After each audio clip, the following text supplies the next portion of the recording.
lifestyle. Sports cards and we live now. Jeremy Lee in the building and every guest that you ever needed. Sports cards after hours keep the hobby heated. Updates, hobby talk like you never seen it. Sports cards live and none could ever beat it. Sports cards is a lifestyle. Sports cards and we live now. Welcome to another episode of Sports Cards Live with your host, Jeremy Lee. All right, guys, what is up? We are back. We are back after a week off. Welcome to episode number 278 of Sports Cards Live. It is Saturday night, August the 9th, 2025. My name is Jeremy Lee. Before we dive in, a quick few announcements. The Fanatics Collect weekly auction ending watch party is back tomorrow night. Do not miss it. Always a fun show. You can now find audio-only versions of the auction shows on their own podcast feed, Sports Cards Live Auction Nights. You can find that on Apple, Spotify, wherever you get your podcasts. Subscribe for free as well. Live from the National, I did 3 podcast episodes, one with Adam Gray, Real 27 guy, one with Sean Cates, Victory Investments, and one with Renee Nizota from Bargain Hunter Breaks and Storage Wars. Those are from the National. Those are available here on the YouTube channel and on podcast. Check those out. Also, an announcement I'm sorry to make. Next Saturday, guys, a no show next Saturday. I have a wedding to attend. My apologies. And I will miss, trust me, I'd rather be here, but don't tell the people whose wedding it is.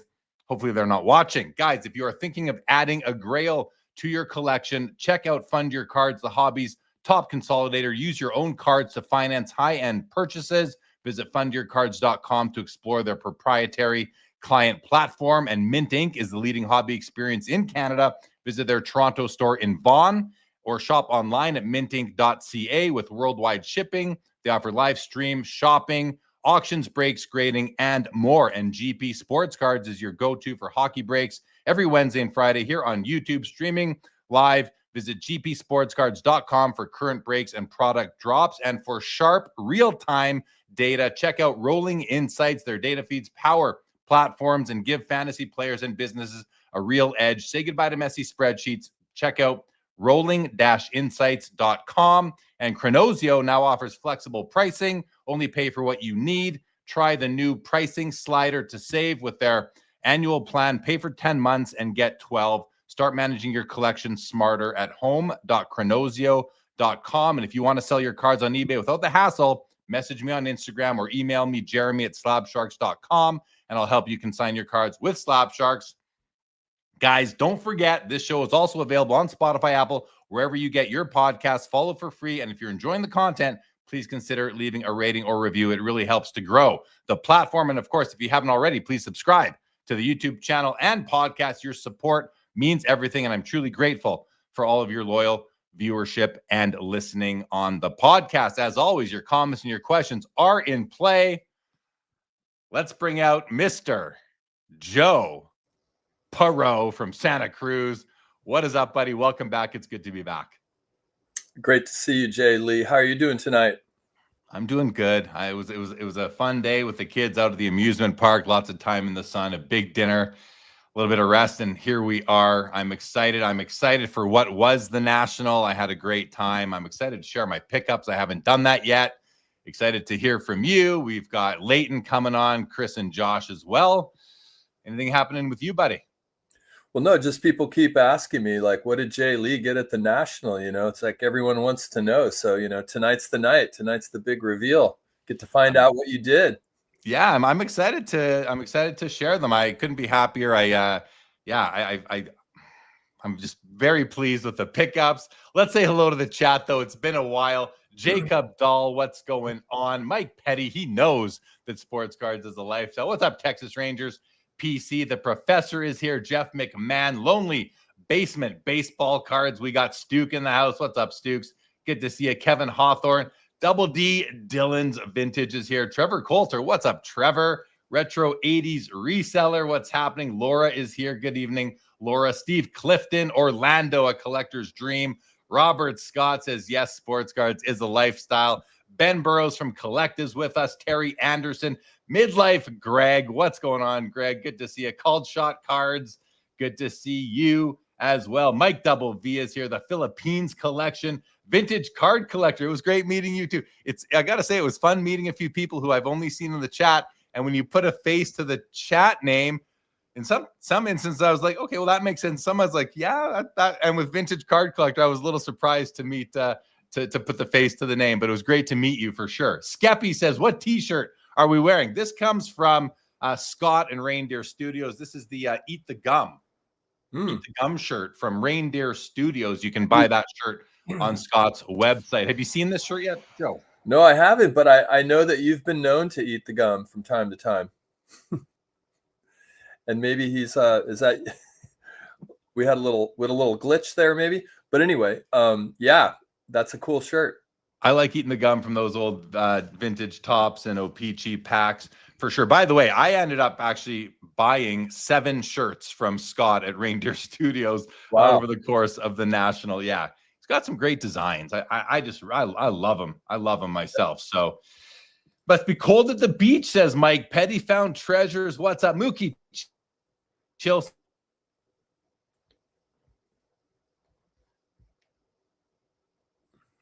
Is here. Well, okay, hold on. We're gonna fix that. Little glitch. We're fixing it.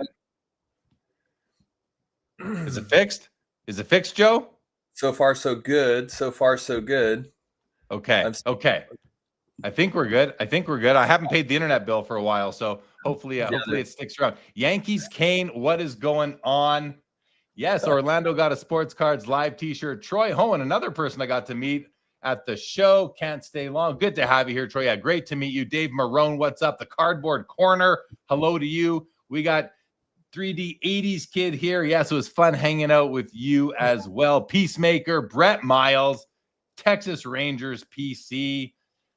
Looks like, yeah, internet issues in Canada. Greg Aday, what's going on? Welcome to the show. All right, Joe, should we just get in? Should we talk a bit about the National? I mean, I had a great time. Got in Tuesday night. Wednesday morning, I ended up running into a bunch of people in the hotel lobby and went for breakfast with them. So I do have a few. I'm just going to I kept a little bit of a log just so I could share a little bit of my experience, guys. So if I go into here, so Wednesday, yeah, breakfast at a place called Ellie's with Theo, who is Clemente Collector, John 3D 80s Kid, Dan's Vintage, Eddie's Cardboard Heroes, Matt the Card Story, Dave Legends of the Dugout. It was a great way to start the weekend, Joe. Wednesday morning. The show on Wednesday was a lot of fun. So I'll show you my first pickup right now. My first pickup of the show is a card that I haven't found myself reacquiring cards after I've moved them, but pre-pandemic or at the very beginning during the virtual expo, I sold my second year Magic Johnson and Larry Bird cards, and I've kind of like regretted it or just so I picked up the second year Magic again. This is the first card I picked up at the show. It's an absolutely beautiful, like almost perfectly centered, if not perfectly centered copy. I can't see anything wrong with it. Very recently graded, and accordingly, it's a PSA 8. So, in my opinion, this could have been a 9, even a 10 on a different day. And for under $100, I think I did pretty well adding a great copy back to the collection. So that was the first card I bought. Yeah, those are beautiful cards, especially because they represent the first full cards of both Magic and Larry coming out of the Topps issues. And then you have the kind of condition sensitive nature of those kind of early 80s Topps. Really hard to find, both centered and also just a lot of chipping on the white borders there. So that's an exceptional copy there. I agree with you. That looks like it could be in a 9 case. Easily. I think it would have been a couple years ago. It's beautiful. I couldn't resist. And like 8s are perfect. Cards that I usually used to own in 10s or 9s. I'm good in 8s now. Like it makes a ton of sense for me to do it that way. But my mission for the show, and a lot of you know, because I've been talking about it for about a year now, was to find my number 1 want card on my want list, which was the 1941 play ball Joe DiMaggio. That was the card that I wanted more than anything at the National this year. And I set out on Wednesday to find one. So I found a few. It's not an easy card to find. It's not like there's fewer of those than there are 52 Topps mantles among other extremely iconic cards on the show floor. I probably found a dozen of them total that first day, and I covered almost the whole floor on Wednesday. I just didn't get back to the third room at the very back, but I almost pulled the trigger on a copy that was slabbed by CGC as authentic trimmed or authentic altered trimmed.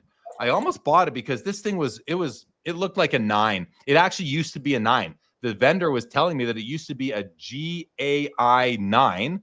Yeah. And when he went to sell it, the auction house said, well, we should probably cross it to PSA. Well, PSA thought it was trimmed. So they said, okay, well, let's try CGC. You know, it's grade shopping is the way it works these days. So they grade shopped it over to CGC. They also said it was trimmed. So the guy had it for sale. And I thought, man, this thing is so nice, but I just couldn't bring myself to do it, you know? And then every other copy I found was either PSA altered or authentic or just not a copy that I would have been happy with from an aesthetic perspective, a condition perspective. So then I'm in the middle room and I'm looking in a showcase, and it's a young vendor, youngish, like maybe late 20s, early 30s.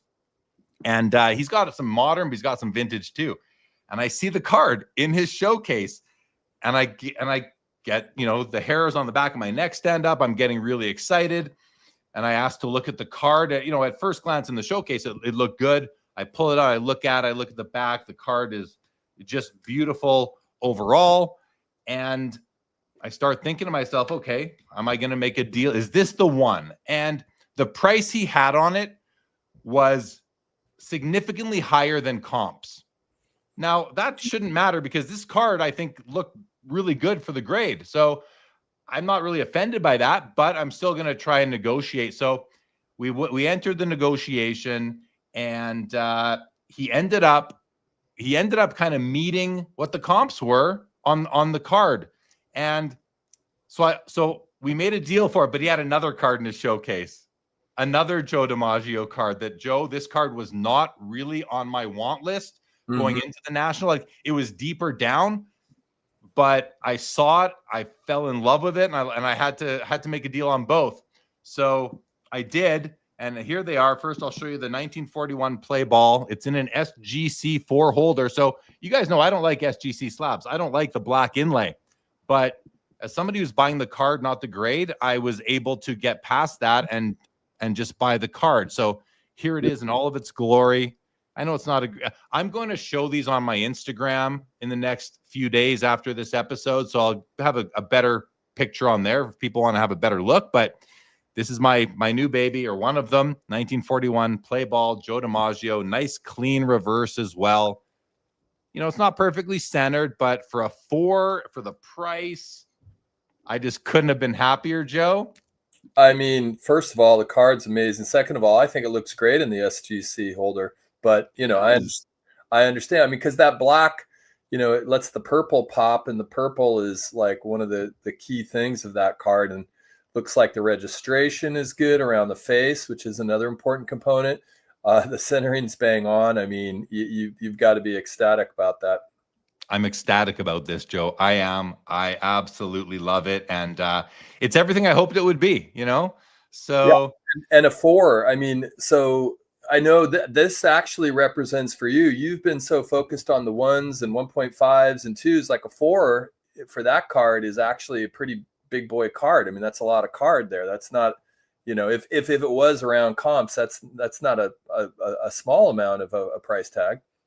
It's not small, but it was, you know, well under $5,000, which I thought was fair. And this is a card that I was like, I was reserved. I had funds reserved for it. I was, you know, this was a card that was, this was atop my want list for a year, not that long, only a year. And it recently, you know, a year ago, it leapfrogged what was previously my number 1 card. Yeah, no. And we might talk about this later, but like it's a card that's on a lot of people's want lists. And I've had a few friends, including Dylan recently, who've checked it off the list. But it's one of those cards, and you know, I kind of am seeing it more and more. Like there's a focus. Cards with targets on their back more and more. Maybe we'll get into that a little bit later. Well, and I know that going into the National, Mike Moynihan, baseball collector, he had this on his want list too, and I knew that. So I kind of felt like I got to find the copy that I want to find before anybody else does, and I mission accomplished. And then the card that I bought with it, because I just couldn't leave this card behind. But you're right, this is almost too high of a grade for me in a 4. I feel like I could have found a 2 that looked just as good, but I didn't. So and I wasn't ready to wait any longer. But he also had this card at his booth. And this one is just an absolute beauty. 1948 Leaf Joe DiMaggio. Wow. I love this card. Like, I can't believe how much I've grown to love it. A lot. And now to buy them together from the same vendor, great vendor, by the way. I'll share his information in a moment. I'm covering up the grade on purpose because it's not really important to me. It's important because it kind of tells you where you're going to pay for a card, when you see it. But I'll share it. It's a PSA 3. Mm-hmm. And it's just an amazing copy. Like, very recently graded. So, harder standards than before. Yeah. The centering side to side is great. Top to bottom, it's a bit low, but I love it, Joe. What do you think about this card? I mean, that set is one of my favorite sets. And the DiMaggio is an incredibly important card. I don't know if I could choose between the 41 and the Leaf. It would be tough for me because they both do, they both have color. They both have sort of a unique Americana style about them. I don't know. I mean, in this case, they're in different grades, but the Leaf is hard to mess with, man. Yeah, I know. So it wasn't on my radar. And so I bought these on Wednesday, day one of the show. And at that point I was like, well, that's it for me. That's it for me for buying. But boy, was I wrong. I had to dip into some, savings type of things to continue what I continued doing. But these were huge. I just felt after Wednesday night, I just felt like, okay, mission accomplished. I did what I set out to do. I've added a couple of beautiful cards to my collection. They're going to fit in it so well. And I was so happy on Wednesday night. And then Wednesday night I went to 3 different events on Wednesday night. I went to the Sports Card Madness party. Nick Andrews from the Boston Card Hunter YouTube Instagram account.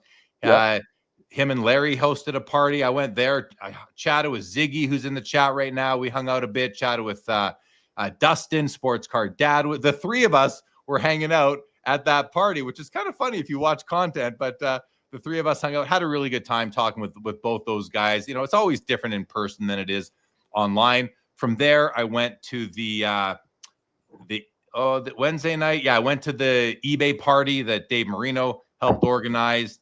I forget where it was held, but that was a great little party as well. So I think those were the only 2 things I did on Wednesday night. Or did I go? I think that was it. I think that was all I did on Wednesday night. So Wednesday was a big success for me as far as just seeing people chatting and of course picking up these 2 cards and the Magic Johnson.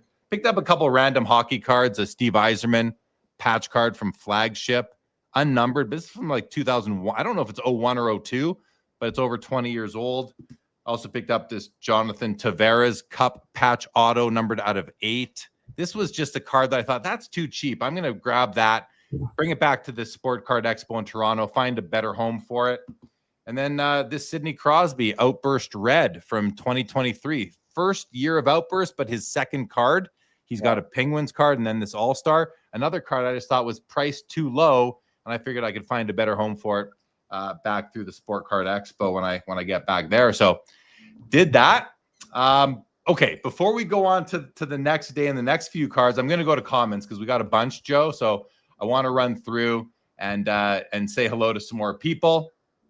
Laura asks, did I hand out all of the the Jeremy Lee Cracker Jacks? I think I had 125, 35, about 150 of them with me. There were different serial numbers, and I have this many left. So I handed out a lot of them, but I have this many left. And if anybody would like one and you didn't get one, I think there's 20 here. I am happy to send them out. If anybody really wants one, Send me your shipping address, and if I get it quick enough, I will send you one of these Jeremy Lee Cracker Jacks. There's 1 left out of 5. There are 2 left that are out of 10. 5, 6, 7 out of 25, and this many out of 100 are still left. So happy to do that. Sign me up. Sign me up. I'll send you one for sure. Situational Adventures. Thanks to all the vintage YouTubers for all the content from the National. It's been great. Hey, Situational, I agree. I thank them as well. Ben Burrows just looked up Reindeer Studios, and I'm never going to financially recover from this. I know Scott makes some great shirts. Like I said, I bought 7. I came home with a whole new wardrobe at the show. Professor says, from cameo shots of other content creators, looks like your Cracker Jack card was a hit. Yeah, it was fun. It was fun. Yankee Kane, beautiful Magic. I didn't think there was much vintage basketball. The National had to search. Very fair. Double D. Yeah, it was a no-brainer. Yeah, John says much better aesthetically than the rookie. It really is. Hey, the 1981 Topps Magic. I agree, but that rookie is iconic in its own way, as we well know. Thank you, Stukes. Appreciate that. Ziggy, cheers to you. Peeps, good evening. Yes, it was a very fun National. We don't call it the Natty here on Sports Cards Live, though, Ziggy. We don't call it the Natty. Not here, elsewhere. What is up, Dan the Card Man? Good to see you. Piccolina the Cat, Sidewink, welcome to the show. Sidwink, welcome. Whoa, Bob Boozle. He's alive. Yes, we're happy to see you, Bob Boozle. Tried to meet me, but my bodyguards were very aggressive. They told me about you. I thought they were kidding. Good to have you back, Bob Boozle. We missed you. Good morning, Brett S. from Down Under. Good to see you. Thank you, Orlando, very much. There's always another card, says Linda's First. No doubt. 3D 80s kid. The black frame makes vintage look so good. I love it. I love my card. I love it even in the SGC holder, Joe. I do. I love the whole package. I love this card. You're coming around. Well, thank you, Mike Petty. Thank you, Trevor. Thank you, Dylan. Yes, Ziggy, we're happy Bob Boozle is back. Texas Rangers appreciate it. Yeah, it was just it was great. I'm going to skip through a few. Skeppy says, PSA crossover on the 1941 DiMaggio. Do you not know me, Skeppy? Do you not know? I mean, listen, actually, that's a reasonable question. I do like my vintage in PSA holders, but no, absolutely not. The card's been graded by SGC. I feel that they're more consistent and accurate anyway. So why would I pay money to downgrade the quality of the grade? I'm just not willing to do that. And I don't mean the grade. I mean the quality of the grade, the opinion, the quality of the opinion. I'm not going to do that. Thank you, Brett. Appreciate that. Sexy Travis Mader picked up his grail at the National. He got number 2 of 3 of the Jeremy Lee Cracker Jack that had a Sexy Corners inscription. You got lucky on that one, Travis. But it was great to meet you, buddy. It really was good to meet you. Thank you, Mookie. Good to see you. Yeah, of course, Texas Rangers. It looks good in the SGC slab. We will not be messing with that at all. No, for sure not. Mike Petty will look great in a PSA 2 holder with a Mike Baker gold sticker. Yeah, it would look good there too, but I'm not. It's already been graded by a great grading company, a great opinion. I don't need to double pay for that for sure. So Stukes, absolutely no, I will not be doing that as well. The Leaf is stunning in person. Greg, thank you. And yes, I had a JoJo show. Thank you. Yeah, okay, guys. I'm not. I appreciate all the comments, but it's all about. I'm not just gonna go thank you to all these compliments. I appreciate everybody's, congratulatory messaging for this. It was a huge grail type pickup for me. So Skeppy here says, what if you walked up to a dealer table and all the grades were covered up with stickers? It would be interesting what cards people select and fall in love with without never ever knowing the grade. No doubt about it. I agree with that completely. Ziggy, it was a great night. Always an honor to see you. Oh, thank you, Ziggy. Yeah, it was good to see you too. Pre-war dreams, you are making a lot of sense, Petty. I'm going to try and match my center 2.5. Carvin Chung in the house. What's going on, buddy? Good to see you. I will save you one, Carvin. I will save you one for sure. Dan wants me to sign one and send. I just need your address. I will do that for sure if you would like. Good evening, Michael Ham. Good to see you, buddy. The Tiki night, we had fun there for sure. Yes, we did. Okay. All right, Joe. Thursday at the show. I'm going to try and go a little bit quicker here. Thursday at the show, another great great day. I sat down with Mike Phillips from Upper Deck, did a bit of an interview with him at the Upper Deck booth, did my first of 3 podcast studio with Adam Gray. We had a great chat. That's up on the channel here. Picked up my cards from Ship My Cards that they brought through at the PC Sports Cards booth. Did a walkthrough REA auction with President Brian Dwyer. That's up on the YouTube. And then I'm going to show you my Thursday pickups in a sec. But first, I wanted to mention the YouTube get together that night because I've heard all the reviews. The people who weren't there, and Mike Moynihan himself, who courageously organizes this thing, generously organizes this thing, has for many years. I've been to it every year that it's happened since the pandemic. And I got there just as the crew was being removed from the Embassy Suites common area. And I was like, oh, what's going on? It was very disappointing that it wasn't going to happen there. And it took a while for the crew, the 100-person strong group, to find somewhere to go. But my different spin on the whole thing is that, and I said to Mike, I go, the one thing about this, Mike, is that we're never going to forget this. The other YouTube events that I've been to at Embassy Suites that Mike has organized, they all kind of blend together. They were all in the same room. This one we'll never forget. And we as a group, we had to figure out what to do. And we did. We ended up, after a few unsuccessful attempts to gather in certain areas, we ended up on the grassy yard in front of the Embassy Suites Hotel. We had our pizza there. We had some water. Rabbit Hole Auction sponsored the event. And I just want to say, really, that it wasn't all that bad. It wasn't all that bad. I had a really good time chatting with people. And just the fact that we went through that together added to it for me versus taking away from it. And so, I don't know. I just feel like, first of all, Mike Moynihan did a great job. I mean, we have to shout him out because it was a tough situation for him. I could see that he was feeling the heat, and he really wanted this thing to come together for the whole community, not just creators, but all the, anyone who's part of this community was there. And so I want to say, hats off to Mike for toughing it through and making sure that the event still happened. So I had a great time, and I'm going to remember it fondly.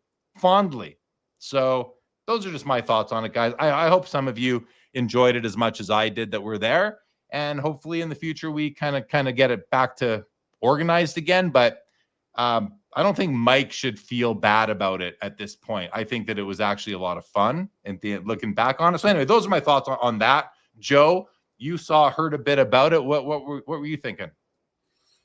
Yeah, it was a little hard to make sense of it for me because I was maybe a little bit behind the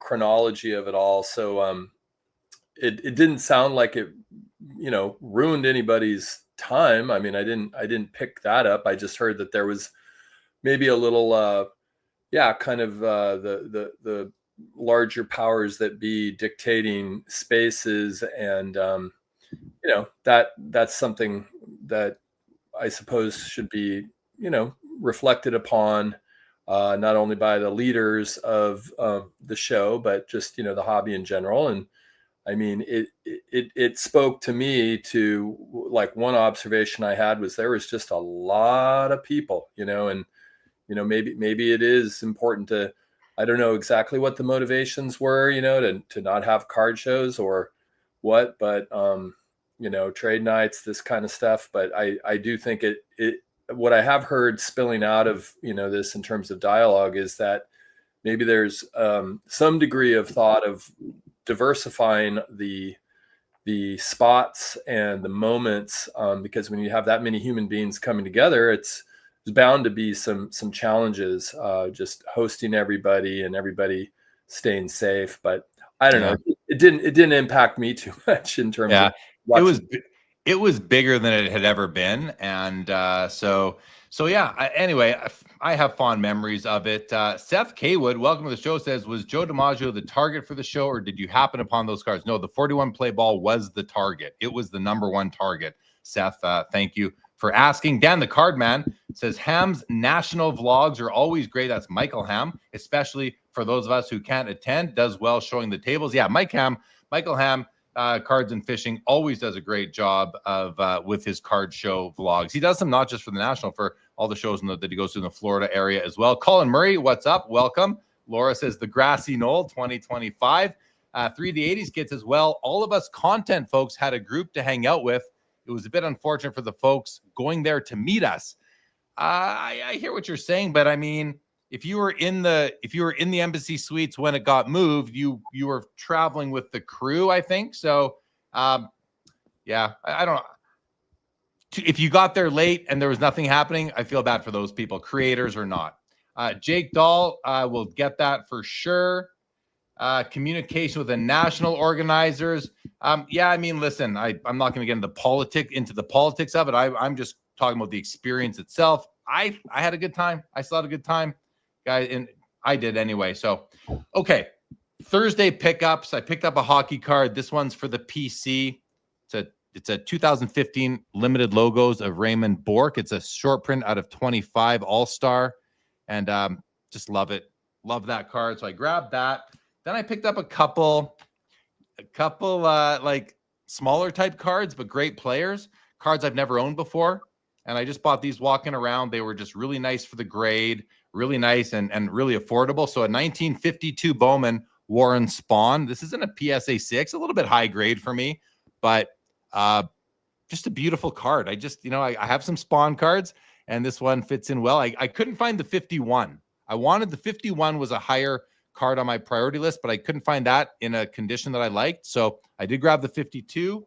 And then I also grabbed this card. This was cheap, but I love this. I used to own his rookie card. I don't anymore. I don't think I'm going to reacquire it. I'm happy with his second year card, 1958 Topps John Unitas. This is a PSA 5, but it's like perfectly centered. This was like slightly over $100. Nice. Just a beautiful, beautiful card. I just love it. So that was on Thursday. And then I happened by a booth that I was really glad I found.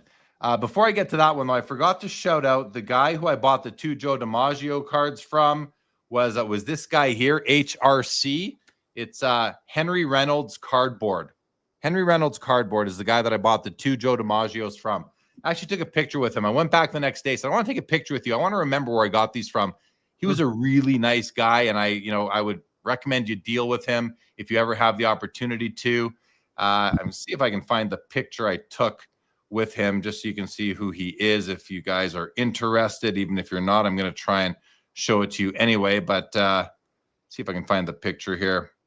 It's not coming up as fast as I had hoped. So I'll try and find it after because, oh, there it is. I found it. I found it. There's the picture I took of me and him. That's the guy right there. I don't know if any of you know him, but he was really good to deal with. Henry Reynolds. So that was that. End of the day, Thursday, Joe, I come across another table that I had heard about. I'd heard about from Sammy Thunder's pre-national 5 vintage vendors you should visit sort of thing. And I happened upon Stan's vintage sports card, Stan Locke. And his, I think it was his wife, his lovely wife. I think his mother or father were there too. Just a great booth with some of the best and the most volume of nice vintage you'll see. An amazing array from, early tobacco to a ton of a full showcase of Cracker Jacks. Joe, it was mind-blowing. And then everything else, graded, raw. And he had a lot of cards that I liked, but not all in the condition that I wanted. But he had 2 that I really, really liked. One of them was probably in my top 6 wants for my list. And the other one was a card that I've almost bought at the Burbank show a couple years ago, Joe. I almost bought a copy of the Burbank show. I didn't, and I'm glad I didn't because it was a PSA 6. And I got the one I ended up getting now is a PSA 4. I think it's nicer than that 6 that I was almost going to buy for double the price. So I'll show the first card, which is the lower end, I guess you could say, of the 2 cards I bought. But that is this one. I don't know. Everyone's going to recognize this card, guys. 1953 Bowman Color Pee Wee Reese. I've never owned this card before. I've admired it. And this card, it's a 4. It is recently graded, almost perfectly centered. Well, not quite perfectly, but it's well centered, stunningly clean surface. Edges and corners are great. The back is clean. Just a beautiful card to look at and appreciate the artistry of the card. And that was kind of the tag on card. First, I made a deal with him on this card I'm about to show you. And I said, well, what if we add in the Pee Wee Reese? And we did that. So the card this was high on my want list, Joe. 1950 Bowman Jackie Robinson. Oh, yeah. After I picked up the DiMaggios, I didn't think I was going to be able to buy a card like this. And let me tell you, there's still a couple more to come that I didn't think I'd be able to get. But the 1950 Jackie Robinson was high up on my want list for a couple of reasons. One, it's beautiful. But the main reason is the full body batting shot. This is the only Jackie Robinson card that primarily features a full body shot batting. I mean, you have it on 54, 55, and 56, but that's not the primary focal point of the card. Those are either the portraits are the primary focal points of the 54, 55, and 56. So this to me is like just an amazing Jackie card. And this one, what came from Stan, it's in a PSA 3 holder, basically has perfect centering. The corners they show light touches, but another semi-recently graded card and perfect for my collection. Just love it. Yeah, that's not an easy one to find with the good registration. The registration is not perfect, though. Now it's not bad, but it is not perfect. And that was something I knew buying it. And I just had to say, I'm a registration guy, but I had to get over that hump. And you know what got me over that hump was holding it like this, holding it at arm's length and not being able to tell that there was a bit of off registration. So couldn't be happier. And Stan was so fun to deal with, and he appreciated the time. Like, I sat at his table at a chair with my flashlight and my loupe, inspecting the cards, along with about 3 others that I was really considering. They just didn't meet my standards, but these 2 did. And want a shout out and a thank you to Stan. He was a lot of fun to deal with. And his wife has the best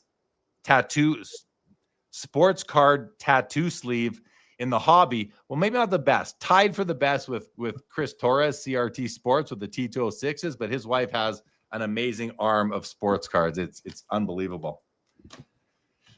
So these 2. The show ended at 6. We finished our deal at about 6:15, and then I headed out. So that was the Thursday, Joe, and just some extremely fun pickup. So couldn't be happier. Yeah, Jackie. Anytime you pick up a vintage Jackie, that's a big deal. Yeah. I see a comment here. This is pretty funny. Bob Boozle says, if Spawn were playing today, he'd definitely get some work done on his face. Well, it's kind of funny, Bob Boozle, because I've been compared to looking like Warren Spahn, and I'm not having any work done on my face, and maybe I should, just like Warren Spahn should. So I'll take that to heart, Bob Boozle, but not really as well. What's up, baseball card curmudgeon? Jay-Z, yeah, the card is, I think I paid $120 for the Unitas, so not exactly 100, but yeah, not much more than 100. Appreciate that. Orlando Skeppy did a deal with Henry. Yeah, he was great to deal with, guys. Henry was 2 full cases of Cracker Jacks at Stan's Vintage Midlife. Greg bought his Mathewson portrait from Stan in Strongsville. He is great. Mike Ham says probably the greatest photo on a card, especially a vintage card. True art. Yeah, he's talking about the 53 Pee Wee Reese. He must be. Thank you, Stukes. Mookie, Jeremy's cannonball into the vintage pool is one of my favorite things to watch. I've been doing this for years though, Mookie. This is not new for me, but I think my cannonball into low grade. My grade standards have come all the way down to 1s. I'm okay with 1s, and you'll see more of that today. Thank you, Bob. I still have a few more to show you guys. Okay, tons of comments coming in from everybody, and I appreciate that. Kareem Pie says, what made you shift to all these old baseball cards versus hockey cards? Again, guys, like, I've been collecting old baseball cards, since the 80s. Since the 80s, I've been collecting old baseball cards. So this is not a new thing. This is not a shift. It's not a shift at all. but there's one hockey card on my want list right now, vintage. One hockey card on my vintage want list. That is it. And I looked for it. I could not find a copy there. There were a couple there, but nothing that I was willing to pick up. So Bob Boozle says, your face is not a Picasso painting like Spawn's. I appreciate that for sure. Ken Wood, welcome to the show. Eric Young, was good to meet you as well. And Jake Dahl, I don't know if you know, Jeremy, that year of the 58 Topps Unitas was the year of the greatest game ever played. I did not know that, Jacob Dahl. Thanks for that tidbit. All right, Joe, I'm going to try and get through these. Picked up a couple Jordan inserts too. But guys, like I did it right. I think I did it right. Picked up this pair of Jordan inserts. Now, these are not the rarest or the most valuable Jordan inserts. Even in PSA 10s or maybe $2,000. These are 8s. These are PSA 8s. They are both recently graded. And I've looked at these closely. There's nothing wrong with them. Like these are 10s 2 years ago kind of thing. And I got them for 8 prices because they're in 8 holders. And I'm just perfect with that. I'm okay with that. So very happy to add those 2 to the collection. And then we get to Saturday. I think I bought those on Friday. I didn't buy much on Friday. I was kind of in a bit of a daze after what I picked up on Wednesday, Thursday. And then Friday came along, Joe, and I picked up what was a top 4 want card for me for a long time. I almost bought one of these at the 2021 National in Atlantic City from Brady Hill, and I balked on the deal. And I wish I could have bought that one, but I wish I bought that one. I didn't. I looked at a couple copies on the show floor here this week, and all the ones I did make an offer on one copy of this card, but it had paper loss on the front. It was a PSA 1.5 with paper loss on the front. The guy was asking 3,800. I offered 3. He came back at 3,300, and I walked away. And I'm so glad I did, because I found another copy later on. And this card came from another great guy to deal with. This guy was upstairs. This was in the upstairs booths, the very squishy upstairs booths. A gentleman by the name of Alex Timchuk. Another great guy to deal with. He was there with his wife, lovely couple. And I think this is among the most important cards of all time. I think it is probably the most important non-sport card of all time. In my humble opinion, I'm not a non-sport card expert, but I pay attention a little bit. And some of you should know by now what I'm talking about. And it's another SGC card, Joe. Yeah. 1940 Gum Ink Superman #1 in an SGC 2.5 holder. I've wanted one of these for so long, Joe, and didn't think I thought I was priced out of it. I thought I was completely priced out of getting a copy of this that looked as nice as this one does. Another instance where it's a low grade, but it's freaking beautiful. Like, it's just beautiful. It's well centered. It has a light crease in this area here somewhere, which I can't even see right now. I'd have to pull out the flashlight, but yeah, right there or so. But to me, I bought, and we negotiated on this card. And when he gave me his final price, I said, well, if you throw in that one over there, I'll pay it. And that one I asked him to throw in was number 5 from this. This is a PSA 2, card number 5. But he had a sticker on it that said Lois Lane RC. I don't consider it an RC, but I definitely consider it the first appearance of Lois Lane in the set. And I thought, what a fun card to pair with the Superman #1. So I got Superman #1 and Lois Lane first appearance. I'm pretty much done with non-sport, or at least with like fictional characters at this point. And when I got this one, I was just completely ecstatic. Has that card been on your radar ever? Well, I kind of remember you agonizing in Atlantic City about it, that possible purchase there. And so I know it's been on your radar, but it hasn't necessarily been on mine. I've looked at a few of those Superman cards. I think the rookie or the #1 is a little too big of a card for me. I could see myself maybe dabbling with like a cool appearance of, Superman in the, a different issue, but I'm from that set. So. Yeah. So you weren't there, obviously, Joe. and I enjoyed your live stream last night with Dylan on Double D's Vintage Live. That was I watched it this morning. Actually, I couldn't watch it last night, but I watched it this morning, and that was a lot of fun. But you took in a lot of content. Was there anything that you like wanted to see or was hoping to see that you hadn't seen? Any kind of omissions or absentee sort of things that you thought to yourself, oh, I don't remember seeing that, or no one talked about this? Like, anything come to mind for you? And I know you took in a lot of content both during the national and since. Anything that just wasn't there that you were expecting to see or hear about? Not particularly. I mean, a lot of people that don't normally do vlogs were doing vlogs, which was kind of cool. And, some of the higher production stuff takes a little while to release. So you felt like you were maybe a day or two behind on some of the higher production content creators. But no, I mean, it really is just getting eyes on the floor and kind of assessing the magnitude of the crowds.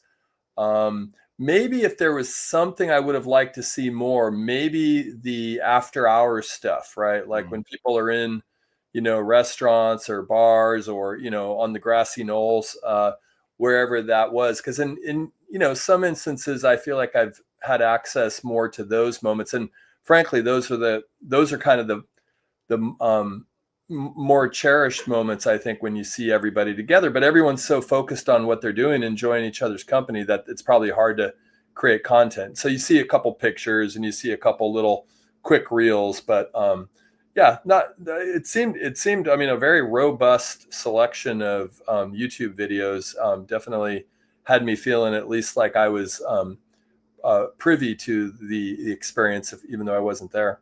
Yeah. Yeah, it was certainly a lot of fun, of course. And I guess one of the things I would also sort of ask you is from your viewpoint, like from what you did see, what stood out the most? Is there anything you're still sort of trying to figure out about it? I mean, what stood out is like massive amounts of volume and transactions. I learned just a few days ago that there may not have been any soccer in the room because of the soccer people deciding to go down the way or something. I don't exactly know all that, but that was interesting to me. But it could just be that the people I'm watching and focused on are vintage collectors, but it really felt like a whole lot of emphasis on vintage, which was exciting to me as a vintage guy myself. Maybe if I wanted to, what I didn't see as much of that has obviously been on fire in the hobby is more of the like 90s inserts, Jordan stuff. And I'm sure it's probably out there, but maybe I just didn't notice it as much. But I noticed a heck of a lot of like the T206s, the Leafs and the play balls and the DiMaggios and the Ted Williams and the Mays. Like I noticed just a lot of that. Yeah. Yeah. You mentioned soccer. There wasn't a lot of TCG there either. There was some, but I was expecting a lot more. And to me, that was a pleasant surprise because I just walked by those tables. So fewer tables just walk by and not be interested in. So I was happy about that for sure. Again, nothing against TCG collectors. Just I was glad that I got to look at sports cards instead. Yeah, no, but would you agree that like transactions and money was just changing hands like massively? Like that's what it seemed like. Like by midway Thursday, I had already talked to some vendors who told me that they had done more already than they did in last national and the national before that combined. Like I had one person tell me that I think on Saturday, he said, I've already done more than my last 3 nationals combined. And that was, maybe early Saturday. I don't remember exactly when I talked to this guy, but I remember thinking, wow, we're still early in the show and you've already done more than 15 days worth of nationals combined. You've done in 2.5, 3 days. Yeah.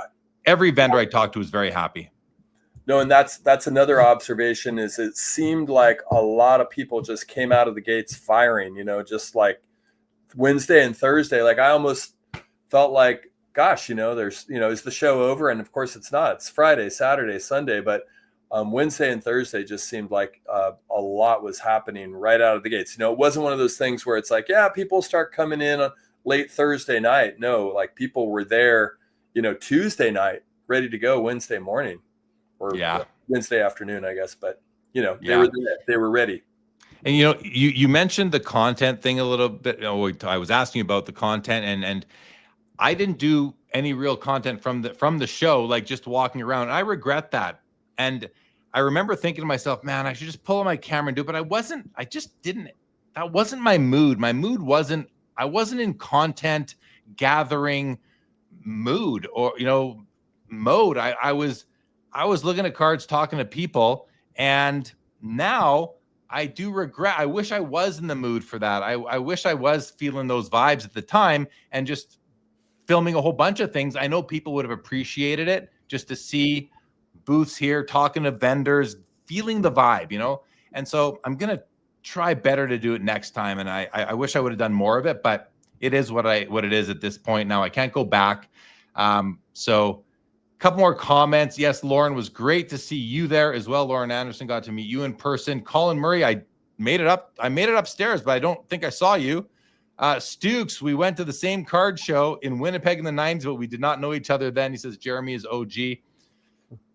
I've been in this thing for 45 years. Jordan Smith, I only collect 90s basketball, but I love tuning in to get my vintage lectures from Jeremy. Thank you, Jordan Smith. Bob Boozle, talk to the hand. I'm walking away from the deal. Jeremy Lee. Yeah, I mean, it was a very friendly interaction, but yes, I just wasn't willing to pay. And I'm glad he didn't take my offer for that Superman card because I found a copy I'm just way happier with. Yeah. Yes, Mookie. I felt that way when I saw it. Oh, baby. Lauren Anderson couldn't find his Maris rookie card from 1958 Topps. You will one day, Lauren. You will. The Man of Steel. BJ Sal wants to know how much it was. I will voluntarily share what I pay for cards when I want to. Sometimes I don't want to, and this one I'm not going to share. But no hurt, doesn't hurt asking. Tony Conte, great Superman card. Jeremy, thank you very much. Thank you, Philippines. Bob Boozle says, I must get a Lex Luthor card and challenge Jeremy. Vintage Card says, Alex, who I bought the Superman from, had an amazing non-sport collection. Yes, he did. You bought a card from him. 1880s George Washington. Very cool.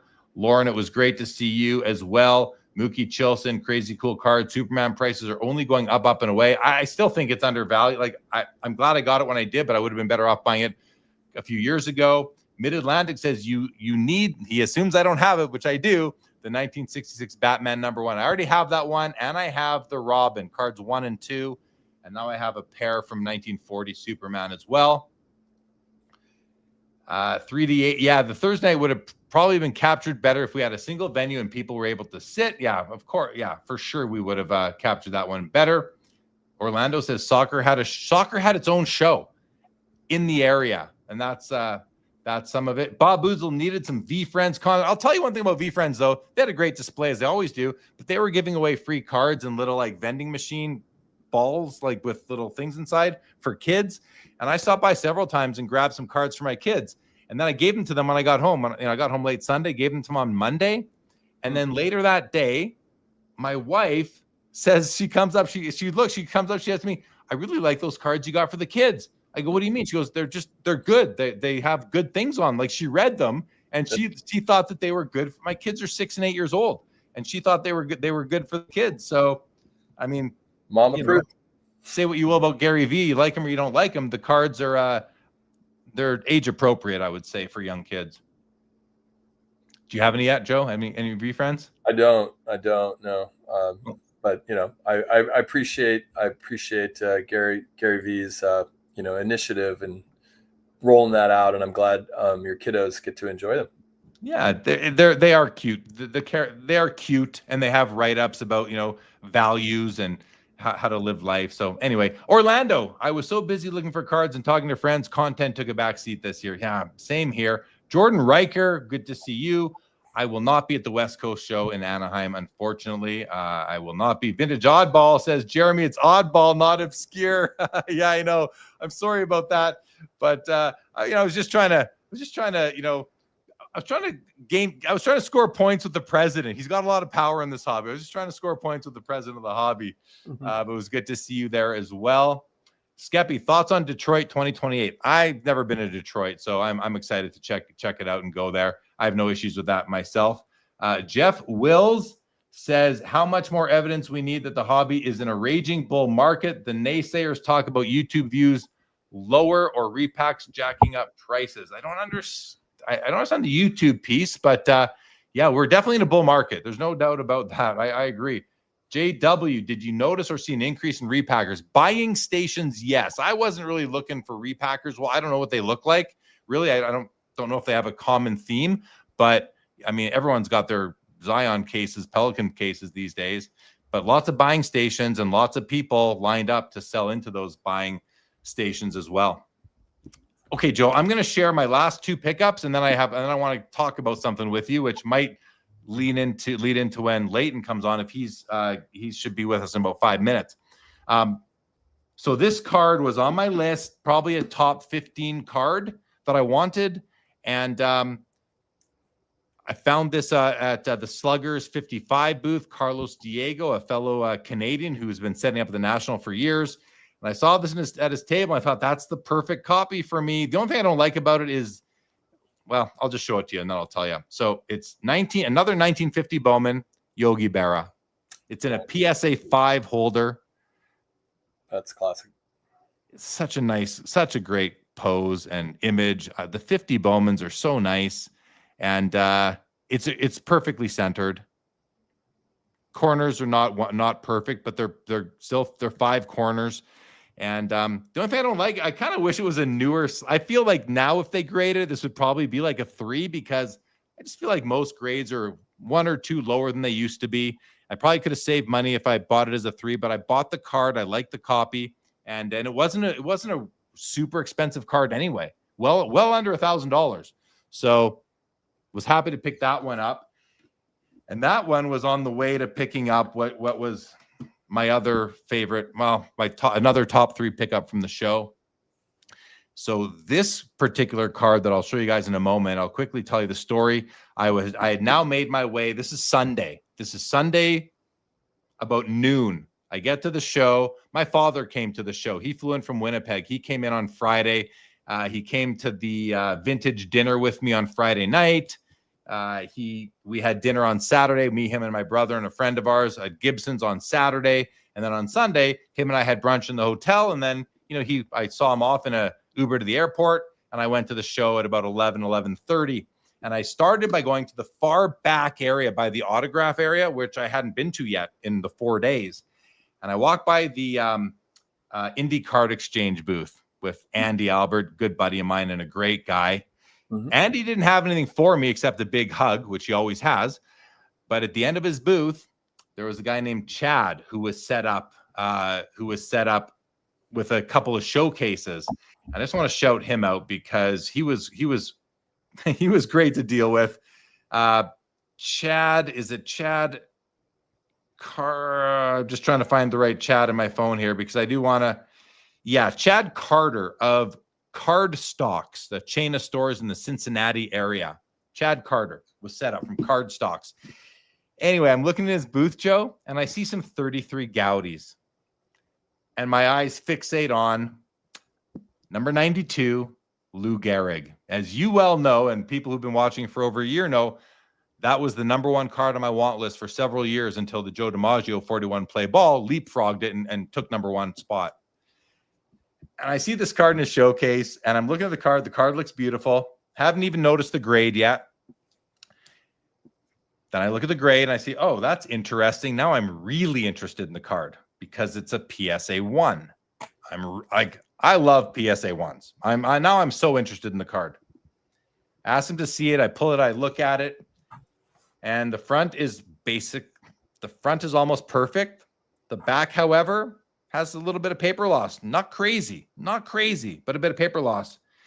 And I said to him, have you had people asking about this card? He goes, I just put it out before the show ended last night. He hadn't even had it out all weekend. Wow. I said, oh, well, lucky me, right place at the right time now. I said, only thing is I have to be in the national podcast creator studio in 15 minutes. I have to do a podcast, but I'm really interested. He goes, he said, I haven't had it out all weekend. I'll take it out and I'll put it away. If you come back later, whether you buy it or not, doesn't matter. I don't even care if I sell it. I'm like, seriously? He goes, yeah, I'll do it for you. I'm like, okay, sounds good. Thank you so much. I leave. I do my podcast with Renee from Storage Wars. As I'm walking back to go see Chad again, because I know I'm going back to see him. This isn't one of these times where I say I'll be back and I don't show up. Like, that's not that kind of thing. I was going back. On my way back, I did find I found this that I purchased on my way back as I was stopping by Carlos's booth to say hi. But I get back there, I sit down, I got my flashlight, I got my loop, and I'm inspecting the card. And he wanted heavy for it. Like, he knew what he had, and I wanted to pay less than he was asking. And he was asking, like, if this card. Okay, I'm going to show you the card. 1933 Gaudi Lou Gehrig, number 92 in a PSA 1. I'm going to try and show it. You guys might want to lean in and try and have a look at this and just see how glorious it is for a 1. I'm trying to find a good spot here for it. If I move myself this way and the card this way, maybe. The color is strong. The centering, not perfect, but strong. Corners and edges, beautiful for the grade. But when you turn around the back from here, the back looks pretty good, right? But as you zoom in, you see some paper loss right there, and a little bit just like on the edge here. And it's in the pattern of those tight angled lines where this card was in a photo album, with the sticky pages, you'd put the cellophane on top. Yep. It was likely in there and pulled out. And because the same pattern was on the Babe Ruths and some of the other cards as well. The Lou Gehrig was the nicest of all of them somehow. And anyway, he wanted like almost double what a PSA 1 sells for at comp. I don't blame him. I mean, that's reasonable to me. And I'm willing to pay a premium for a card like this. So he had his price. And then he said, well, I'd be willing to do $200 off. I said, like, you're still about $600 more than I want to pay. And maybe I'll just share the numbers. I'll just share the numbers here. This card comps between like $1,800 and I think like $3,500. There's one outlier at like $6,200 for a perfectly centered copy that was recently pulled on to buy it now on eBay not too long ago. But he had $4,200 on this card. He said he would take 4. And then he said, well, I'll do $3,800 for you, but that's it. $3,800 for you. Otherwise, that's it. And I'm like, well, I go, Chad, I think the right price is $3,400. He goes, you're right. The right price is $3,400. I go, so why don't we do 34? He goes, 38 or I'm keeping it. I'm like, so I struggled for about a minute because I'm like, do I want to overpay by what is I ended up paying him 38. I wanted to pay 34. So we had a $400 gap there. And I thought to myself, if I don't buy this now, I'm gonna think about it for the next year. So for $400, buy the damn card. And I bought the card. And that basically brought my whole experience at the National kind of like I figure I got 5 wonderful cards from my want list at the show. And when I say I killed it, I killed it. It's amazing. And all of them they're all relatively low grade, super high eye appeal for the grade. And I just could not be happier at all. Like Bob Boozley, he says, Jeremy won the National. I feel like I won the National. I really feel like I won at the show. Not that I won negotiations or I beat anybody. I just came out with, those ones. And then, of course, the other cards I showed you as well. Also want to shout out from the Hobby Palooza experience a couple weeks ago. Dan's Vintage put this one up for auction for charity. And I made the winning blind bid on this, the 1950 Bowman Campanella in an SGC 3. So my third SGC slab of the show. So thank you. And of course, shout out to four collectors for putting that on. And then I also won this 1965 Warren Spahn. I forget the guy who I won this from. I apologize. We only had a quick interaction, but this was a card, the 65 Spahn, when he was a manager.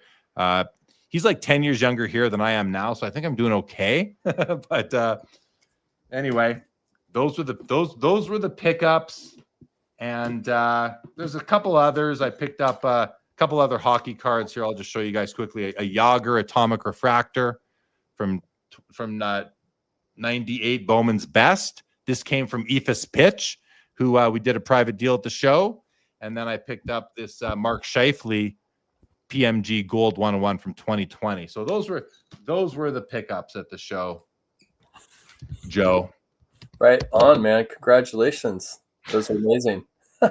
Thank you. Okay. Now, a couple of things. We've run out of time, Joe. I wanted to talk. We had a topic to talk about, so it's up to you. If you're able to stick around, great. If not, that's fine. You need to go. I see. Okay. I now know we're going to save that other topic for next time, if that's okay with you. Yeah. We got many more Saturday nights ahead. We do. Well, okay.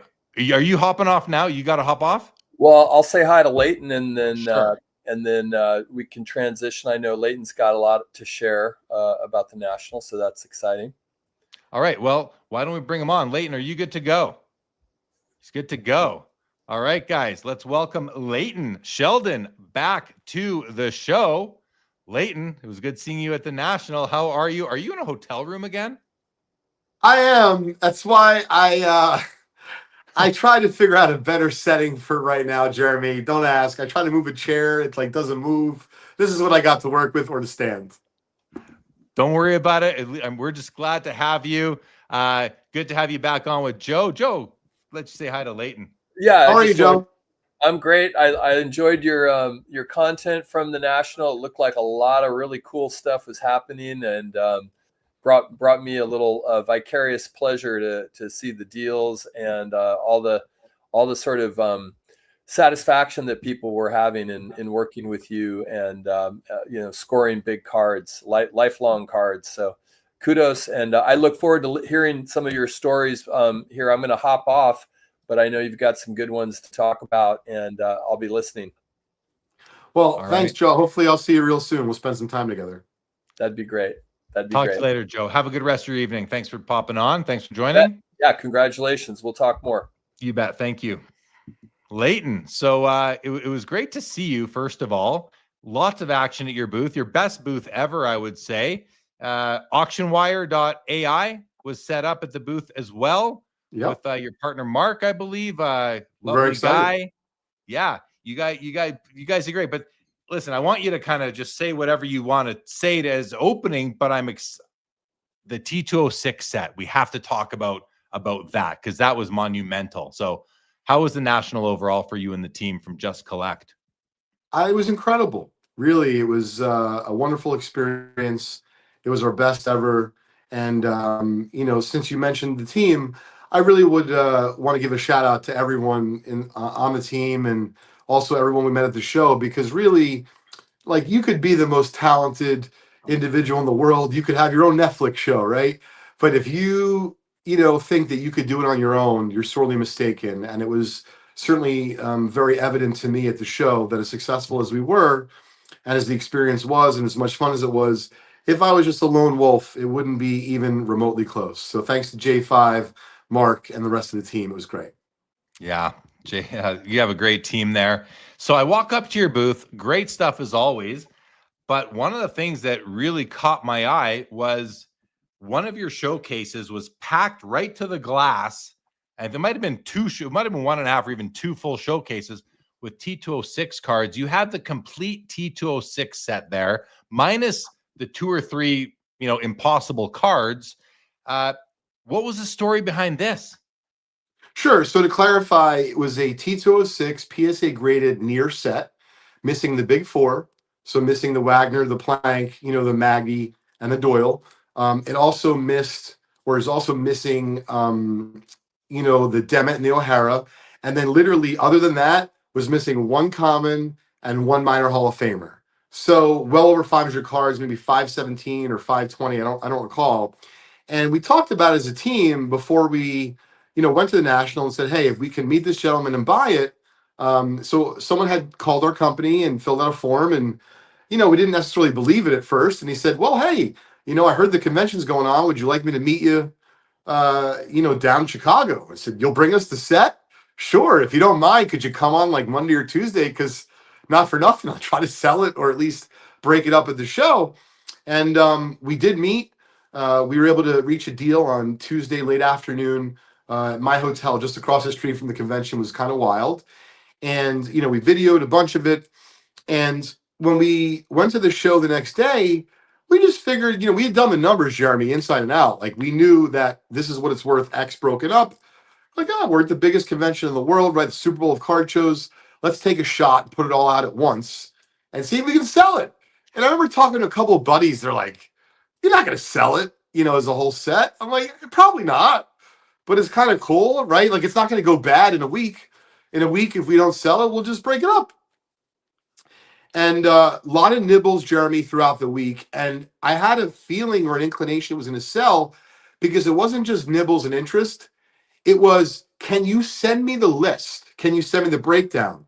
So get this, fast forward to Saturday. I don't recall who I was talking to. So J5 comes up to me and he says, very privately in my ear, he's like, what's the best we can do on the T206 set? And we talked about it before. I think I was at the booth talking. I think you were too, Jeremy. It was very surreal. And so he comes over, and similar to some other big sales we had at the show, I didn't think it was necessarily going to happen. And, I told him what I thought. And I said, do you need me to come over? He goes like this. He goes, no, I got it. All right. So I figured if they have any questions, they can, bother me. But let's be clear, if they're all graded, Jeremy, the beauty's in the eye of the beholder. In other words, they can look for themselves and figure out what the scoop is. And I said this before the convention, and I think this is happening more and more in vintage sets like this.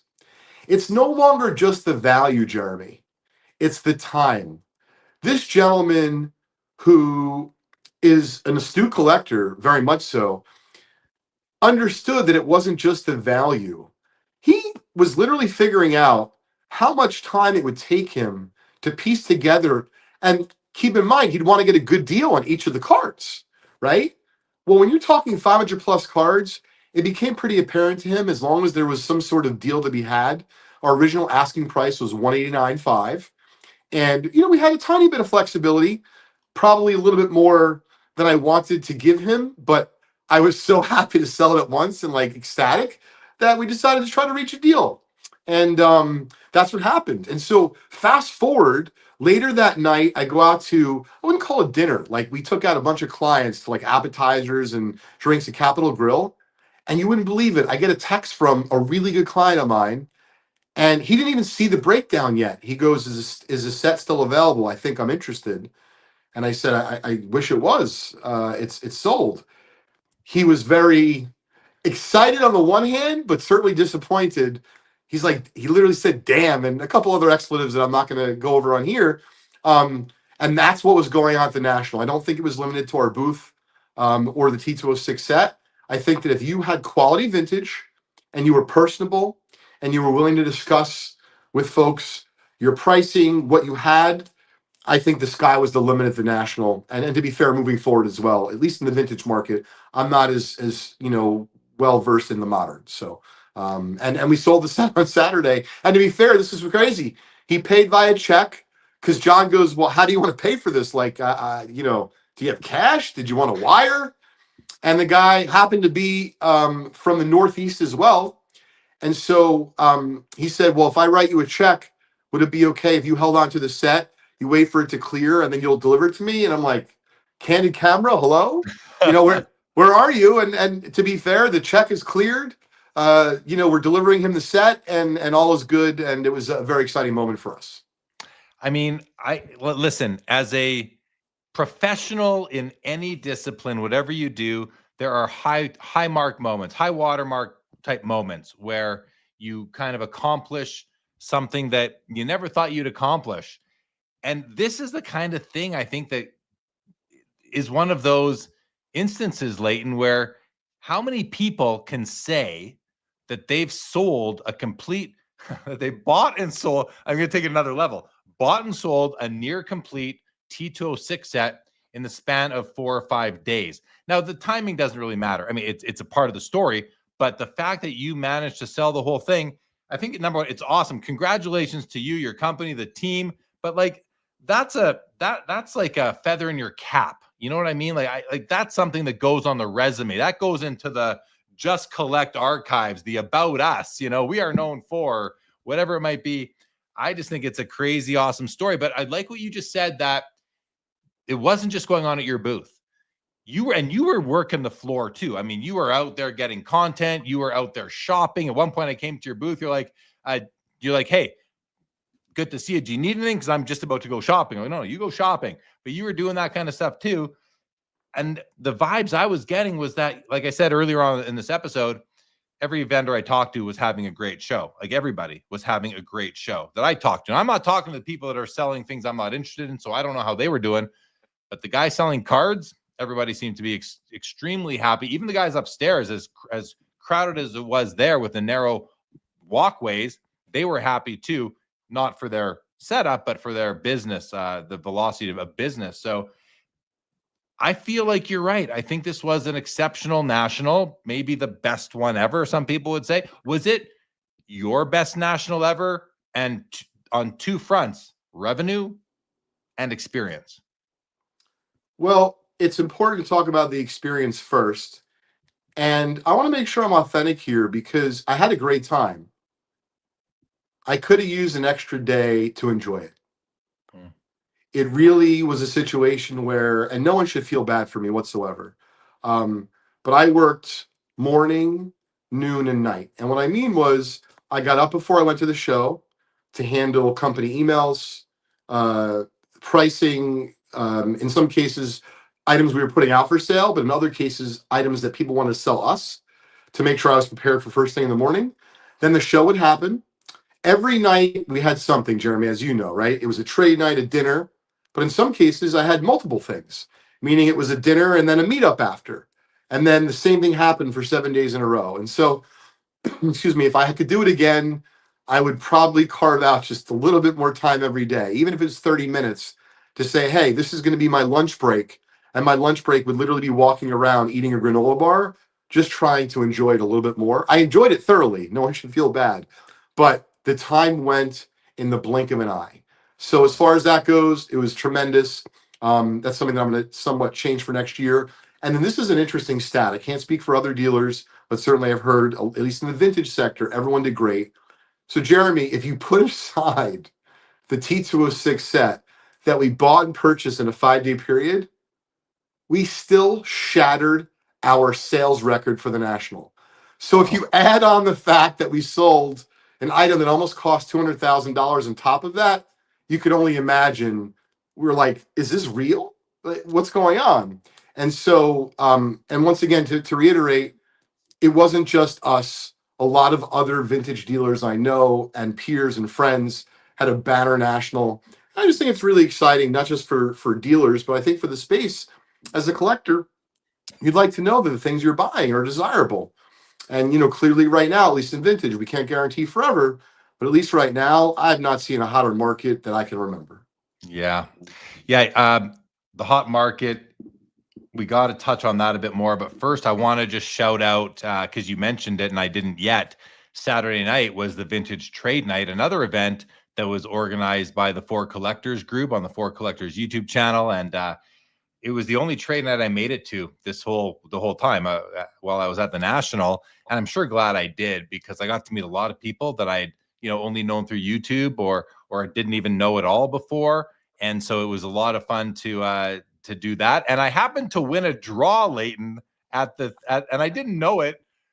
I didn't even, I won a draw there for a box of baseball cards, which actually came in handy buying buying this card. I actually gave that up to get as part of the deal to get this card.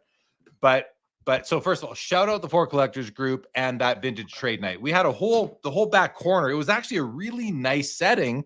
and I fully enjoyed it. And there were some great cards people had out, and people were showing cards out of their private stash, their PC.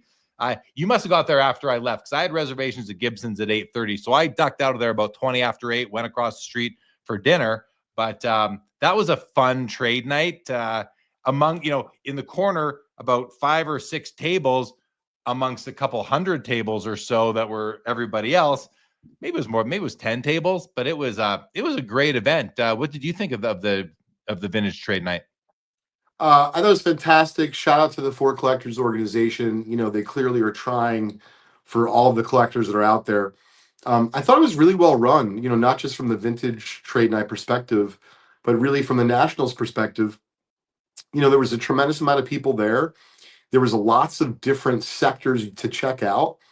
And, candidly, I feel like, as I was growing up as a kid, this is something I missed out on. Because I remember card shows ending at 4 or 5 o'clock and like begging my dad, can I go over to my buddy Adam's house to trade? He's like, what are you doing? You were at the card show all day. Well, these kids are living it up, these days, as far as trade night, right after the show until 11 or 12. It was a lot of fun. And, it was really cool, Jeremy, aside from folks like you or I who are not spring chickens anymore, like there were kids there with their families who genuinely seemed interested in vintage cards and learning. It was a lot of fun and a great experience. Yeah, I don't think vintage is doing quite well right now, and I think the future bodes well for it. Also, hot market you mentioned a bit earlier.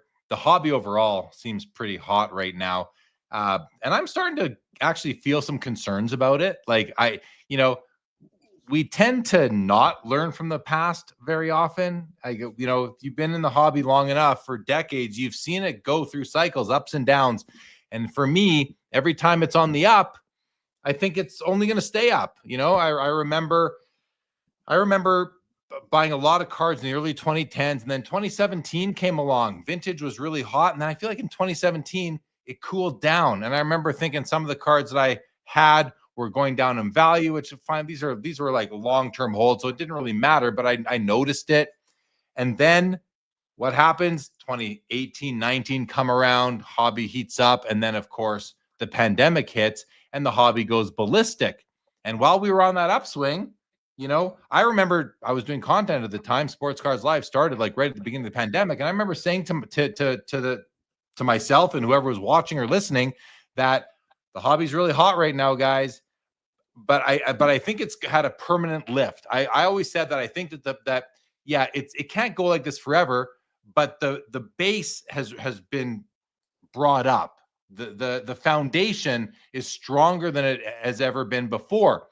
And I think that ended up being true. Some cards came all the way back down to normal in 2023, early 24, but now we see ourselves, it's all the way back up. Many things are higher than they were at the peaks of the pandemic. And now I'm thinking to myself, well, is it different this time? Is it going to stay up? Is it going to keep going up? Well, it can't go up forever. So I want to learn from the cycles I've seen before. And I have to put some credence into what we've seen. And for that reason, I'm kind of thinking that, listen, it's super hot right now. I don't think it's going to it can stay popular, but the price is going to keep on going up. I don't think so.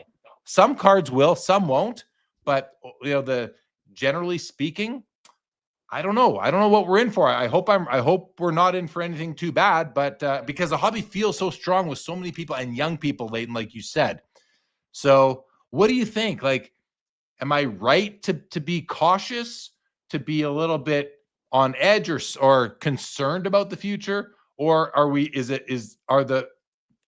the landscape of the hobby just different now than it's ever been before? Tough question to ask, I know. Listen, a lot wrapped up in there, Jeremy. And it's a really good question. And of course, we want to make sure we guide whoever's watching, not just live, but later on. That's why I'm trying to choose my words carefully. Listen, anyone who says they know the future of the market will be lying to you.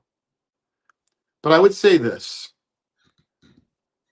As far as the world is concerned, as far as investments and alternative assets, when I start to see people who have real means look at this intelligently.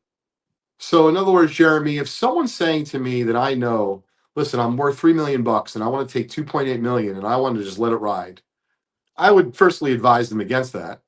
But second of all, it would make me very nervous. I don't want to be responsible for that.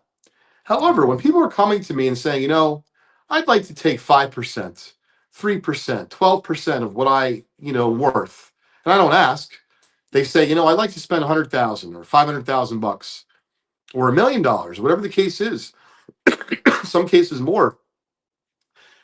Jeremy, I haven't had those kind of questions over the last 20 years.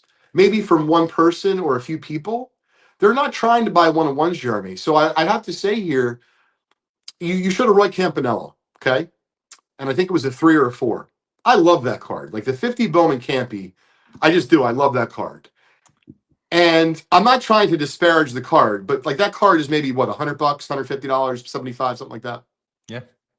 So the reason why I'm bringing that price up is that's the kind of card I look at it as. If you went to the mall and you bought a sweatshirt for $75, is that sweatshirt a good deal? I mean, if you like that sweatshirt and it fits you well, even though you could buy a sweatshirt for 25 or 40, who are we to say that sweatshirt is not a fair price for you to pay? So when I talk about the Roy Campanella, I look at that as like that's a wonderful way to enjoy the hobby with no risk. Yeah. But if you think you're buying that Roy Campanella to get rich, you're sorely mistaken. However, if you bought a Roy Campanella rookie or some sort of 50 Bowman in a high grade and it's rare and tough and low pop, I'm not saying that you should buy it. There's more of a chance that's an investment. But several people have asked me this, starting at the National, up, believe it or not, all through this week, Jeremy. And I think it's a very relevant question. They want to know, not in their lifetime, they want to know, and believe it or not, in their next generation, that's how much wealth these folks have. What do we think, meaning we, Jeremy, you, myself, others who are in the know, if you will, what do we think is going to be desirable? And I just simply look at, whether it be as Jackie Robinson or other, who are our kids going to be talking about? I don't know, but I can definitively tell you, if they talk about Jackie Robinson in school right now for my son when he's 10, chances are they'll probably be talking about it with his kids one day. And believe it or not, they don't really talk about Babe Ruth or Mickey Mantle. Doesn't mean you shouldn't buy Babe Ruth or Mickey Mantle. What I'm saying is we are really in a place now where you're having actual investors coming in. They may not even like cards. We don't have to approve of them, but they're coming. And so that's why I think things are different this time, Jeremy. I haven't seen this before. My company, Just Collect, turns 20 years old next year, believe it or not. And I have not seen this broad-based interest. I had a gentleman come up to me from Dubai. His name is Bobby. Shout out to him and his son. He wrote a book. He was talking to me about a variety of different vintage cards at the booth and what's going on in the Middle East. And as far as people investing in collectibles, Jeremy, this is all wildly interesting to me. And I'm sure many of the folks who are watching as well. Yeah. I really appreciate your perspective, and you always bring a great one to the show, Leighton. I think so. First of all, I agree with your comments on what might be a little bit different this time. And every time there will be differences because the world's evolving all around us. So there will be differences. But another difference that we talked about earlier on the episode, but didn't really get into, and it's a comment that Neo just made a couple minutes ago here. He says, repack bubble in full effect, inflating everything. And I mean, like, this is, I think it's true. I think that this is having a bigger impact than you might otherwise. Someone might think, well, how big of an impact could repacks really have? Because to be honest, like I see repacks. I get emails from Arena Club, and I see all the content talking about repacks, but I'm not shopping on Whatnot or Fanatics Live or eBay Live, so I'm not really seeing the repack game. It's not in my face all the time. I'm not traveling in those circles or tuning into that content to see them all the time, but I hear all about it on YouTube and elsewhere. And if the repack force is truly part of like a material part of the reason why the hobby is so hot right now, then I think that gets chalked up in the column of something that's different now that wasn't around before. Not that repacks weren't around before. They've been around forever, but they are around in a whole different way right now with, big businesses behind them. So the repack, what's he say? The repack bubble in full effect. The fact that repacks are such a big deal right now. And like someone else said, I think Brian Gray, who was bought like 80% of the cards of the here. Bob Boozle said, I heard Brian Gray bought 85% of the cards of the National. Thank you, Brian Gray. I mean, obviously that's a funny number, but he was there spending hundreds of thousands, if not millions of dollars at his table. I walked by it several times. I never once stopped to say hi because he always had cash in hand or he was deep into his calculator on his phone comping out cards. The guy was a machine at the show. My point to all this, though, Leighton, is that, and I'm not making a conclusion here, just for discussion. I wonder if the repack, the uprising of repacks here in the last year or so is something that is different from previous bubbles in the hobby, such that it may be a permanent sort of thing, semi-permanent, like long-term, let's say, to where cards are just, the hobby is going to remain strong. And I mean, I've heard Fanatics is getting into the repack game. I heard rumors that Brian Gray was buying on behalf of Fanatics. I don't even know where I heard. That's why I didn't hear that privately. I heard that publicly. I don't know who I heard it from. I heard it on YouTube. So anyway, all that said, Leighton, what are your thoughts on what Neo said, which I don't disagree with, but I want to see more time pass before I totally conclude on it. Sure. So first, shout out to Rob from Neo.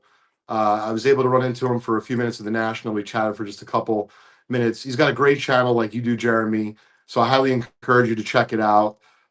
He's got some nice perspectives, kind of like broad-based from, modern and comics and a little bit of vintage as well. He's dead on balls accurate in that repacks are absolutely affecting the hobby. If you don't believe that's true, just go to any convention locally. However, this was so nice to see. I don't ID people. I don't ask what they're buying it for generally, unless we kind of get comfortable with each other. I believe that most of what we sold at the National Vintage went to collectors and investors. Some dealers, and certainly potentially some repackers. But I'll share this story with you, and you can check it out on my IG on my IG account, because these folks, Brittany and Steve, were kind enough to talk to me about this at the show. They had been shopping for a 1948 Leaf Jackie Robinson rookie for days. They narrowed it down to the example we had at the booth, a PSA 4, and several others. Long story short, we struck a deal for $18,850 for a really nice PSA 4, and they were offered initially $1,000 more, then $2,000 more than they just paid 2 minutes before. And yet they bought it for long-term investment. I don't know if these folks were married or not, but regardless, they made a wonderful couple, and they decided to kind of hold their ground and keep it. And so my point is, if that was a repacker, I could easily see a repacker flipping that. Repackers were absolutely having an impact on the business. And I'm not going to say vintage is holier than thou because I don't know. But I do know that the vintage space is special and it's different than modern cards. And so I absolutely think that the repacks are having an impact on the entire hobby. I think it's a little bit stronger, though, Jeremy, on the modern aspect of things, and just a little bit less on the vintage, at least from my perspective. Yeah, I think that's right. I think it is more focused on the modern side of things. But I'm just looking at some comments coming through. So I'm going to just go to a few of them on this topic, Leighton, if you're good to stick around for a few more minutes here. Okay, so I'm going to go to Mikey. Said, if vintage is so scarce, I would think it would be like 20% vintage dealers and 80% modern. It's the other way around. That's not the comment I really want to write there, but that's still a very worthy comment, Mikey. We might come back to that one. Okay. Here he says, repack bubble might be the final nail in the coffin. Kids are going to repacks because wax is a scam. They will be done once they get crushed by repacks. I don't know. People love to gamble. So kids might be done in the hobby, some kids, but people do love to gamble. Dan here says repacks have created an artificial liquidity in this industry. Is it artificial though?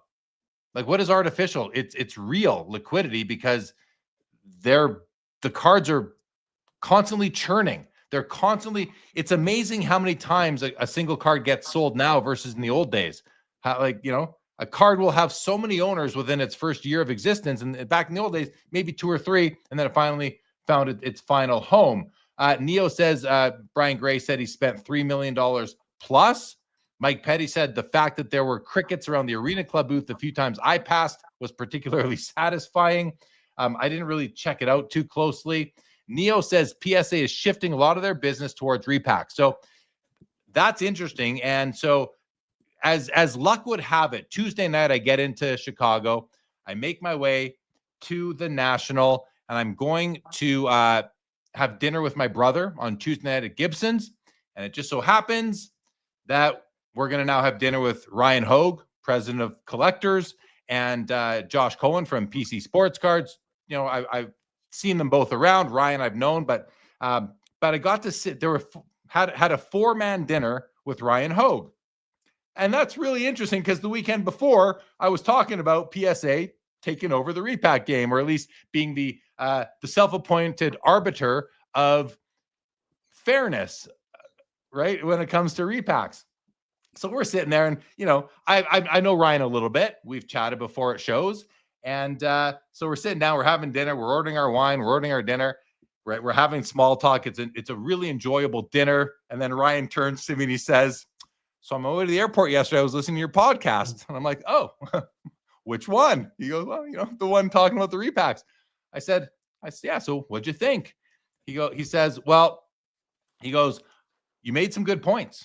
And the one point that he, I think, was a takeaway action item for him was the point that I made that week during that show about how, just because the executives at PSA and or collectors are going to be certifying the fairness of repacks on the up and up, I'm sure they want it to be good. Doesn't mean that all the employees are going to be doing it properly, and that they might not find a way to gamify the system or to, just take advantage of it.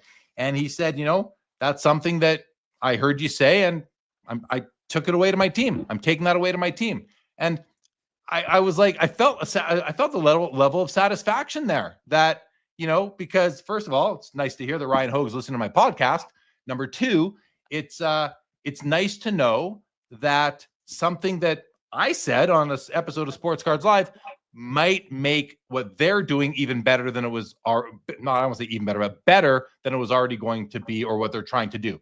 But he did tell me that, certifying fairness of repacks, that's not a one-time deal with either Cards HQ and or GameStop. They are going into that business. So when Neo here says PSA is shifting a lot of their business toward repacks, I can't speak to the a lot of. I just know from having dinner in 3 hours with Ryan Hogue that that is a new service line for them that they will be moving into and putting some resources towards. So that it makes a lot of sense. And as much as there's conflict of interest there, whether you understand that or not, there is conflict there, I believe, because they are grading these cards. I don't know if there's anyone better to do it outside of an external, like, professional auditing firm. And I don't think that that's the right way to do it. I don't think. I think PSA might be the right company to do it. So, yeah, it was interesting. Like, we got Chris in the back. We'll bring him on in a moment. But any thoughts on that, Leighton?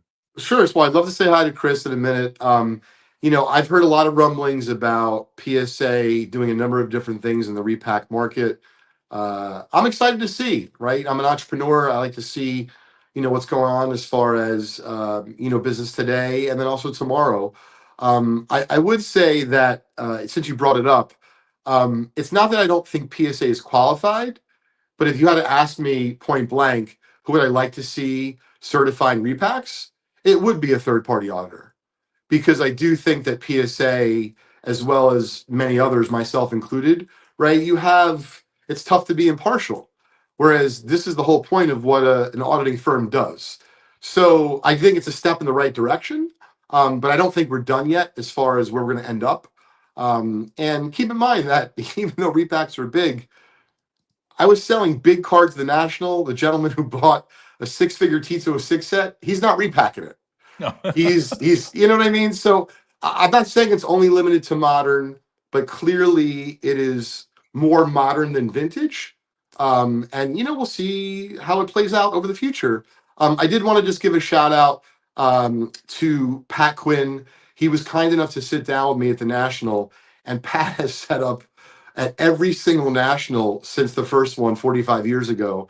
And what was really funny is I asked him, I kind of said, hey, you did this interview with Sammy. It might be Sammy Thunder. It might be similar. It'd take a few minutes. And, I'm never the best with time. So he said to me, Jeremy, he goes, well, as long as they don't have any customers, no problem. Yeah. So, we put out the content, I think a couple days ago, and Joe, my editor, did an amazing job, but we had to stop like once or twice because he had to talk to a customer. And really, it was just such a wonderful experience spending the time with him. So I'm so grateful that he took the time with me. And if you'd like to check it out, it's like 25 minutes. It's a podcast. We kind of called it a special edition of Trading Card Therapy. You can check it out on my Just Collect YouTube channel or on Apple or Spotify under Trading Card Therapy. Yeah, check it out, everybody. And I watched your interview with him this morning, actually, and so I know what you're talking about when you talk about the no customers coming by. You might have to take a break. That with Pat Quinn, that was a great interview. You did great content at the National, Leighton. Congrats on an absolutely spectacular show for you and the Just Collect team. The story about the T206 set is awesome. The Jackie Robinson story is great as well. And then you were showcasing your new auction searching business, AuctionWire.ai, coming soon, I believe. Yes, I'd like to give just a quick kind of snippet about it. So we did a soft launch of the National. We signed up somewhere between 500 and 1,000 people for it, as well as I think about 12 or 15 auction houses already on board. So we're really excited about that. But in a nutshell, gang, what we've discovered, we meaning just regular layman collectors, and dealers and such, is that keeping track of the 39 different auction houses is an impossible task. And certainly the week after the National, for example, my buddy Joe came into my office on Friday. He said, hey, Leight, I got a good deal on a 52 Topps mantle PSA 1 in Sterling last night. Sure enough, I looked it up. I'm like, dang it, I would have bid on that. And so what we're going to be doing for collectors and dealers and investors and kind of like all of us that are hybrids of this is we're going to make your life easier as you're trying to bid in auctions. We're going to be the Google search of all sports card auctions. So whether it be you're a Mickey Mantle guy or you're a Wemby guy or anywhere and everywhere in between, we're going to create a scenario for you where you're going to not miss a Mickey Mantle that's coming up for auction. You can have want lists. We're going to use AI to try to aid you in figuring out maybe is the next bid appropriate. Lots of good stuff. We're looking to launch by the September Philly show, probably a bit earlier, but to give us some leeway here, the September Philly show will be the 19th to the 21st, just outside of Valley Forge, the convention center, and we'll be showing off what our services can do for you as a collector, a dealer, an investor to make your life easier bidding in auctions moving forward. And the last part of it is, which I think is super cool, beyond auctions, Jeremy, because there's a lot of folks, myself included, like I hit buy it nows on eBay. I buy out of REA's fixed price marketplace. I really dig Memory Lane's fixed price marketplace. And if you're not sure, Heritage has an amazing fixed price marketplace where you can where you can buy some of the items that they've sold through auction years ago at a fixed price through their website. Well, those items, Jeremy, are going to be available for sale through AuctionWire's data, and I'm really excited about that.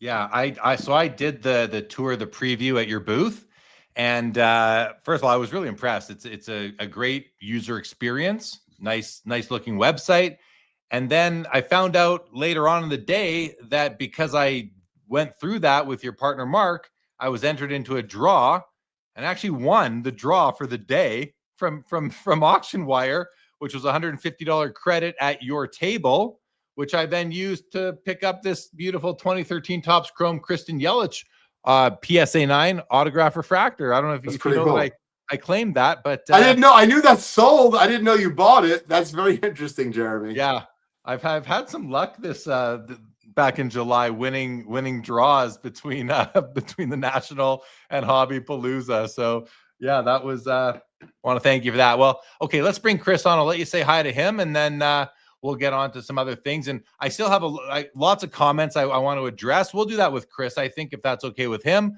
But Chris, I'm going to bring you on now. If you're good to go, thumbs up. Let you guys say hi to each other, guys. Hello, Leighton. Hello, Jeremy.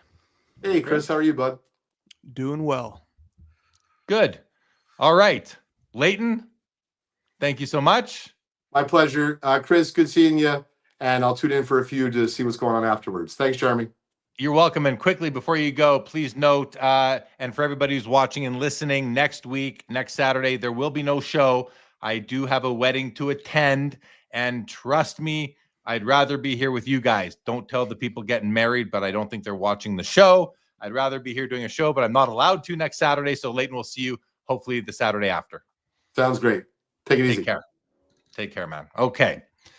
Chris, let's just say, wow, what a show. I did manage to see you quite a bit because I found the card ladder booth was, first of all, I loved the location. It was away from the madness. The air conditioning was blowing right on it, which was a good thing that you guys were giving away the card ladder hoodies, which I have the same one you're wearing. And by the way, beautiful hoodie. But it seemed to me like every time I came by your booth, there were always people there. You, Josh, and Christina and Stiff were almost always there, talking to people, smiles on your faces, having a good time. What was it like for you this time at the National? Maybe as far as being a part of the card ladder booth that might have been different from past Nationals. Yeah, one of the fun things about our booth this year was the steady presence of content creators creating. So Brett from Stacking Slabs filmed a whole series, or rather recorded a whole series, and did some filming from there. But several content creators came by and made some pieces of content at the booth, and I really liked the aesthetic of that. I really liked the atmosphere that it created by having really talented artists creating their art, creating their work as we're responding to collectors who are asking questions about the product or just want to show off some cards they picked up or somewhere in between. I thought that was one of my favorite takeaways, was that the aesthetic it created, the environment it created, having great hobby artists. I don't know. That's what it felt like. It felt like having these really creative, talented people just constantly in my peripheral vision, just creating their work. It was a great vibe. And I've watched I think you've published all 4 of the interviews that you did at one of the National booths. And I just love it. I just love the creativity. I think we need way more of this. I think I was listening to Dr. Beckett's recap of the National, and he sort of observed that the Mike Burkus main stage seems to be shrinking. And I just think we need to do the opposite. One of the high watermarks for me of the National was a talk that Christina hosted with Carvin and Gene McLeod from Arena Design. And I think we need way more of that. That was one of the most energizing experiences for me of the whole show. I think we need to put the content creators back on the pedestal that they were. For example, at the Mint Collective, where there were these panels and these talks that were constantly going on. That stuff is so exciting to me. I love to hear people bring ideas, talk about their ideas. I love to see our best content creators make content creators of all stripes. It doesn't matter if the content is new and sort of just a one take video, or if it's something highly produced or somewhere in between. That was one of my favorite parts of our booth, Jeremy, was you coming by, content creators coming by, the vibe that created.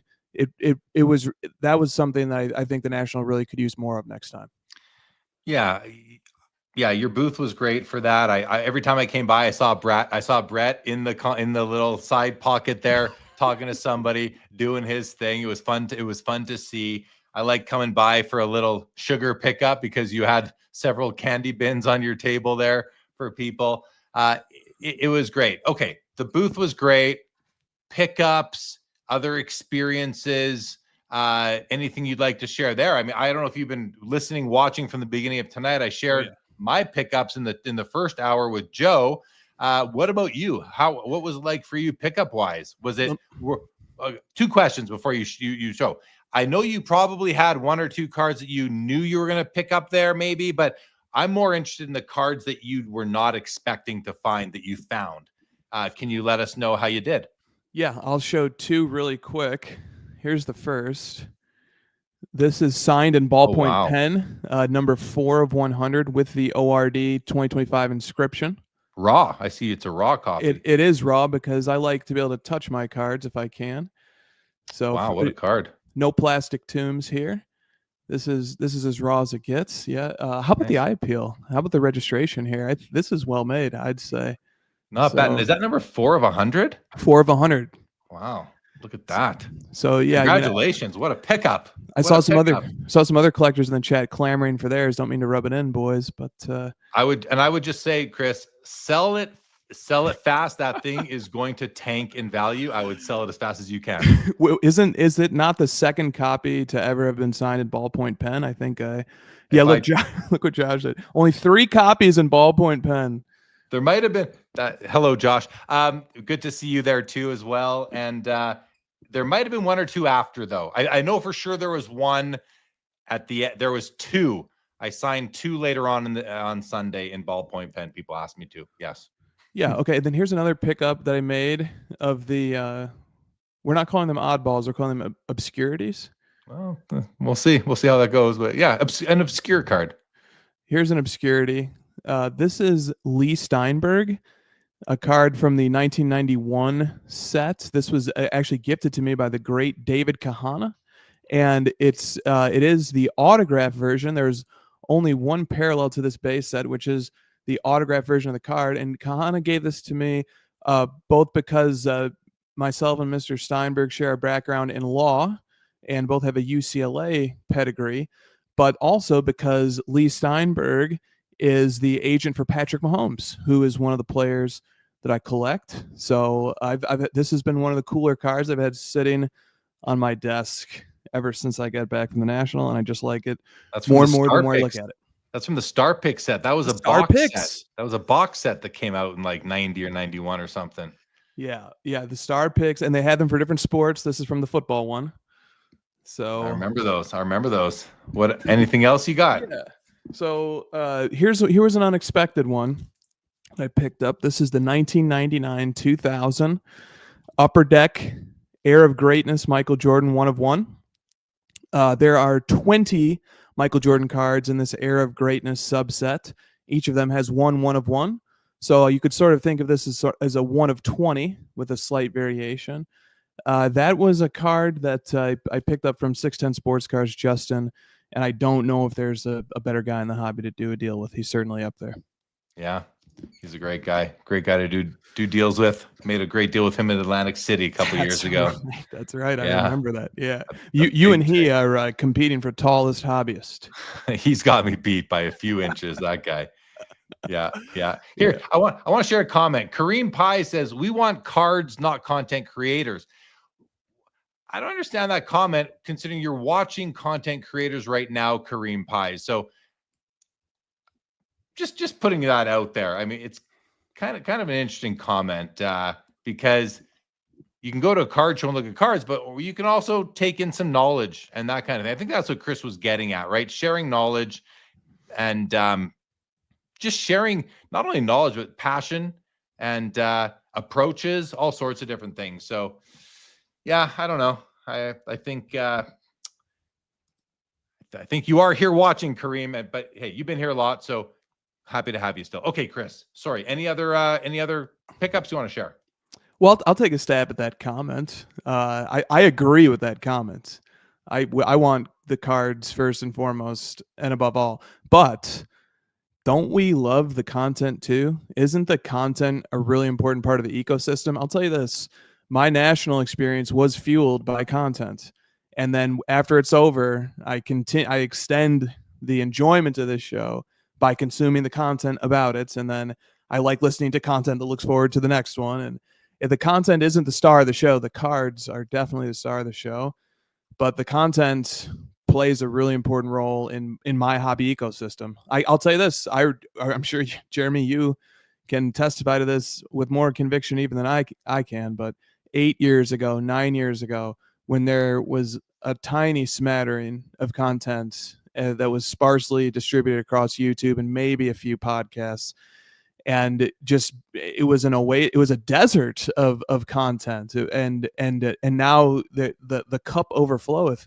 And don't you like it much better with lots of content rather than little?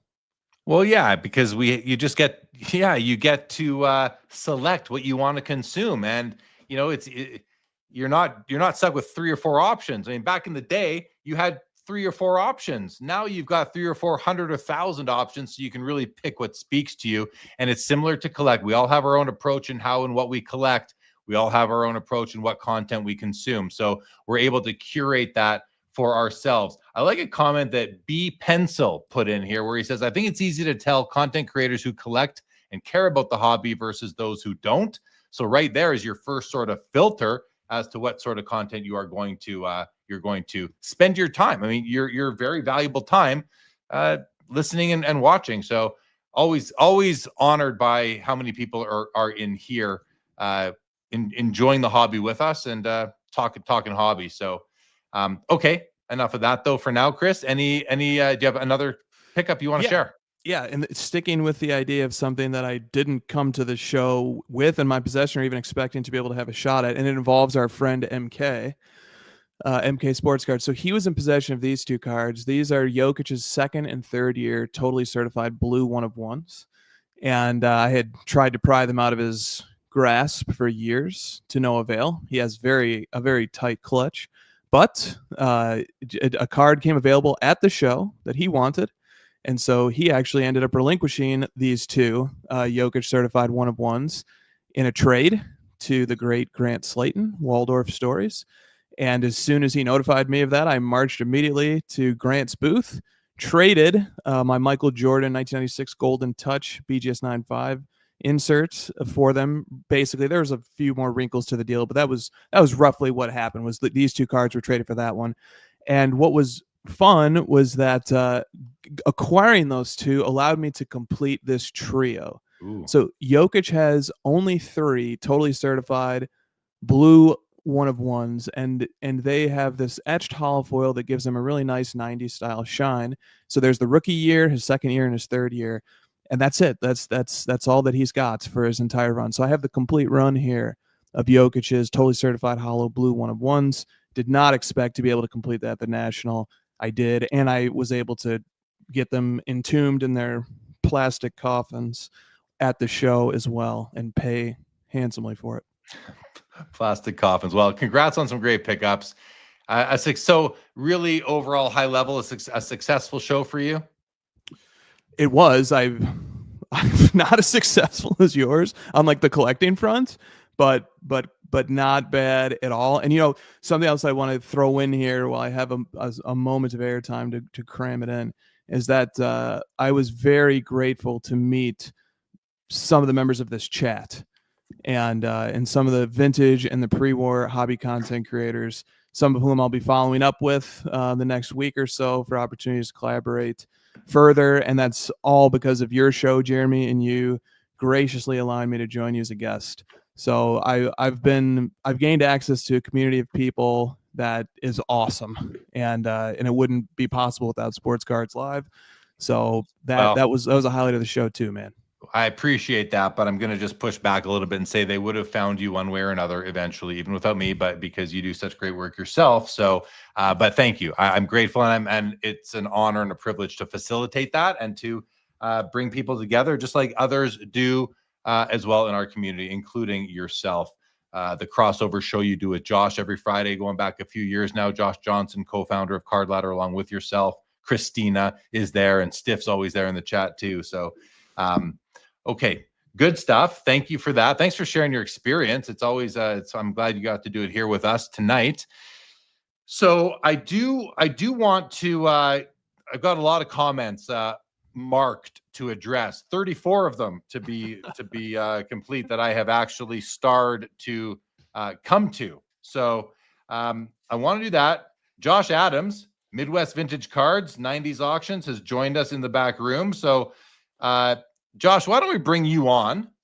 And I'm going to, so here's Josh. Welcome. Good to see you, buddy. How are you? Chris, Jeremy, nice to see you. Good to see you. Say hi to the chat. Hi, chat. Nice to see everybody. I met, like Chris, I met people from the chat last week. It was extremely fun.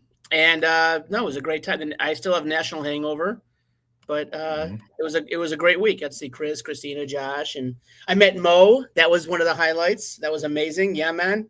You can tell him from Yeah, man cards. Yeah. Gave me some Canadian snacks, which I'm still enjoying. They were great. Good. Yeah. Well, listen, I want to get into your experience there too, but first I'm behind in comments. I want to get to some of them are going to lead us to little discussion. So we'll do that as well, guys. So let's get into it. And this is going back now an hour. So I know there's going to be a little bit of backtracking here, guys, but some of them are going to be interesting, I think, and hope. Nick Chen, again, I thank you for that. I picked up some great cards for sure. 3D80s Kids John says back paper loss for the win. And he's talking about my 33 Gaudi Lou Gehrig that I picked up in the PSA 1 with a little bit of paper loss on the back. I could not agree more with what John is saying here, because this is the perfect way to buy a card for me, because this card without paper loss on the back is probably 4 times the cost. I got that little bit of paper loss, which I don't really notice. And one thing that I did make sure before I left with this card, I had my this is my flashlight. I had my flashlight out. I made sure that I could read every word on the back of this, every word of text. Even if there were some scratches through the letters, I could at least know what the words were. And once I confirmed that, I said to myself, okay, it's done. I'm buying the card. I'm going to pay a premium for the grade. But again, if a couple of years ago, this is probably a 3, and so very happy with that. But yes, I agree with 3D80 Kids right there. Stuke says the title for tonight is spot on. Jeremy's killer pickups. I feel like I killed the guys. I really do. What's up, John Mangini? Had some great times with John Mangini at the show. Skeppy says it's a nice PSA 1 paper loss. Usually means good things on cards like this. It means it survived through the era naturally. Oh my goodness. I could not agree with that more, Skeppy. I want my cards, and this is where I might be different, but I want my cards to maybe not be able to tell a story because they cannot talk, but to have a story. Not to be, I'd rather I want my vintage to be vintage. Is that wrong? Is it so bad to be okay with vintage that doesn't look like it was just pack pulled? I don't want my vintage just pack pulled. I want it vintage. Where do you stand on that, Josh? 100%. I want a 100-year-old card to look 100 years old. I want a dusty card to look dusty. Right. You don't want it squished up and flattened out, but you want it to have been cared for, but not the way it is today. Like, you want it to have lived a life. And so same here. Chris, you're not a vintage guy. If you were, what would you say to this? Put them specks of dust in there right with the card and just rub them in. Just dusty. Massage them in there. Let's get things dusty, man. Yeah, I mean, that's I want my cards to look as good as they can, but to have some signs of their age and their natural state. Chad Shipper was great hanging with you too. Jordan Smith says an embarrassment of riches. I'm very happy with my pickups. Mookie says $400 bought a great capper to your collecting story. Genius cards, Jeremy. And he's saying that, I paid $400 more than I thought was the right price on this. I thought that it was $400 too much, but I also am putting my money where my mouth is. I'm willing to pay a premium for a high eye appeal, in my opinion, low grade card. Skeppy says you should never buy the card. You should never buy the card, not the grade. That is very, very, very, very bad advice. Jason, was good to see you too. Congrats on finding your perfect copies of those grails. Beautiful cards. Thank you so much. Midlife Greg says major props to Leighton for his purchases from Scott of Reindeer Studios and gift to Dan. Jordan Smith, y'all have a blessed evening. I'm okay. Jordan said that's old. Sorry. Colin Murray said vintage is very healthy, Jeremy. I agree, Colin. I would say the same thing. He said, I sold tons of hockey and baseball, big dollar items, as good as the Expo, and I had 1 8-foot table. It was crazy. Glad to hear that, Colin. Congrats. And I can't believe I missed you. There was one part of upstairs I didn't get to. It was the first row at the back. That must be where you were.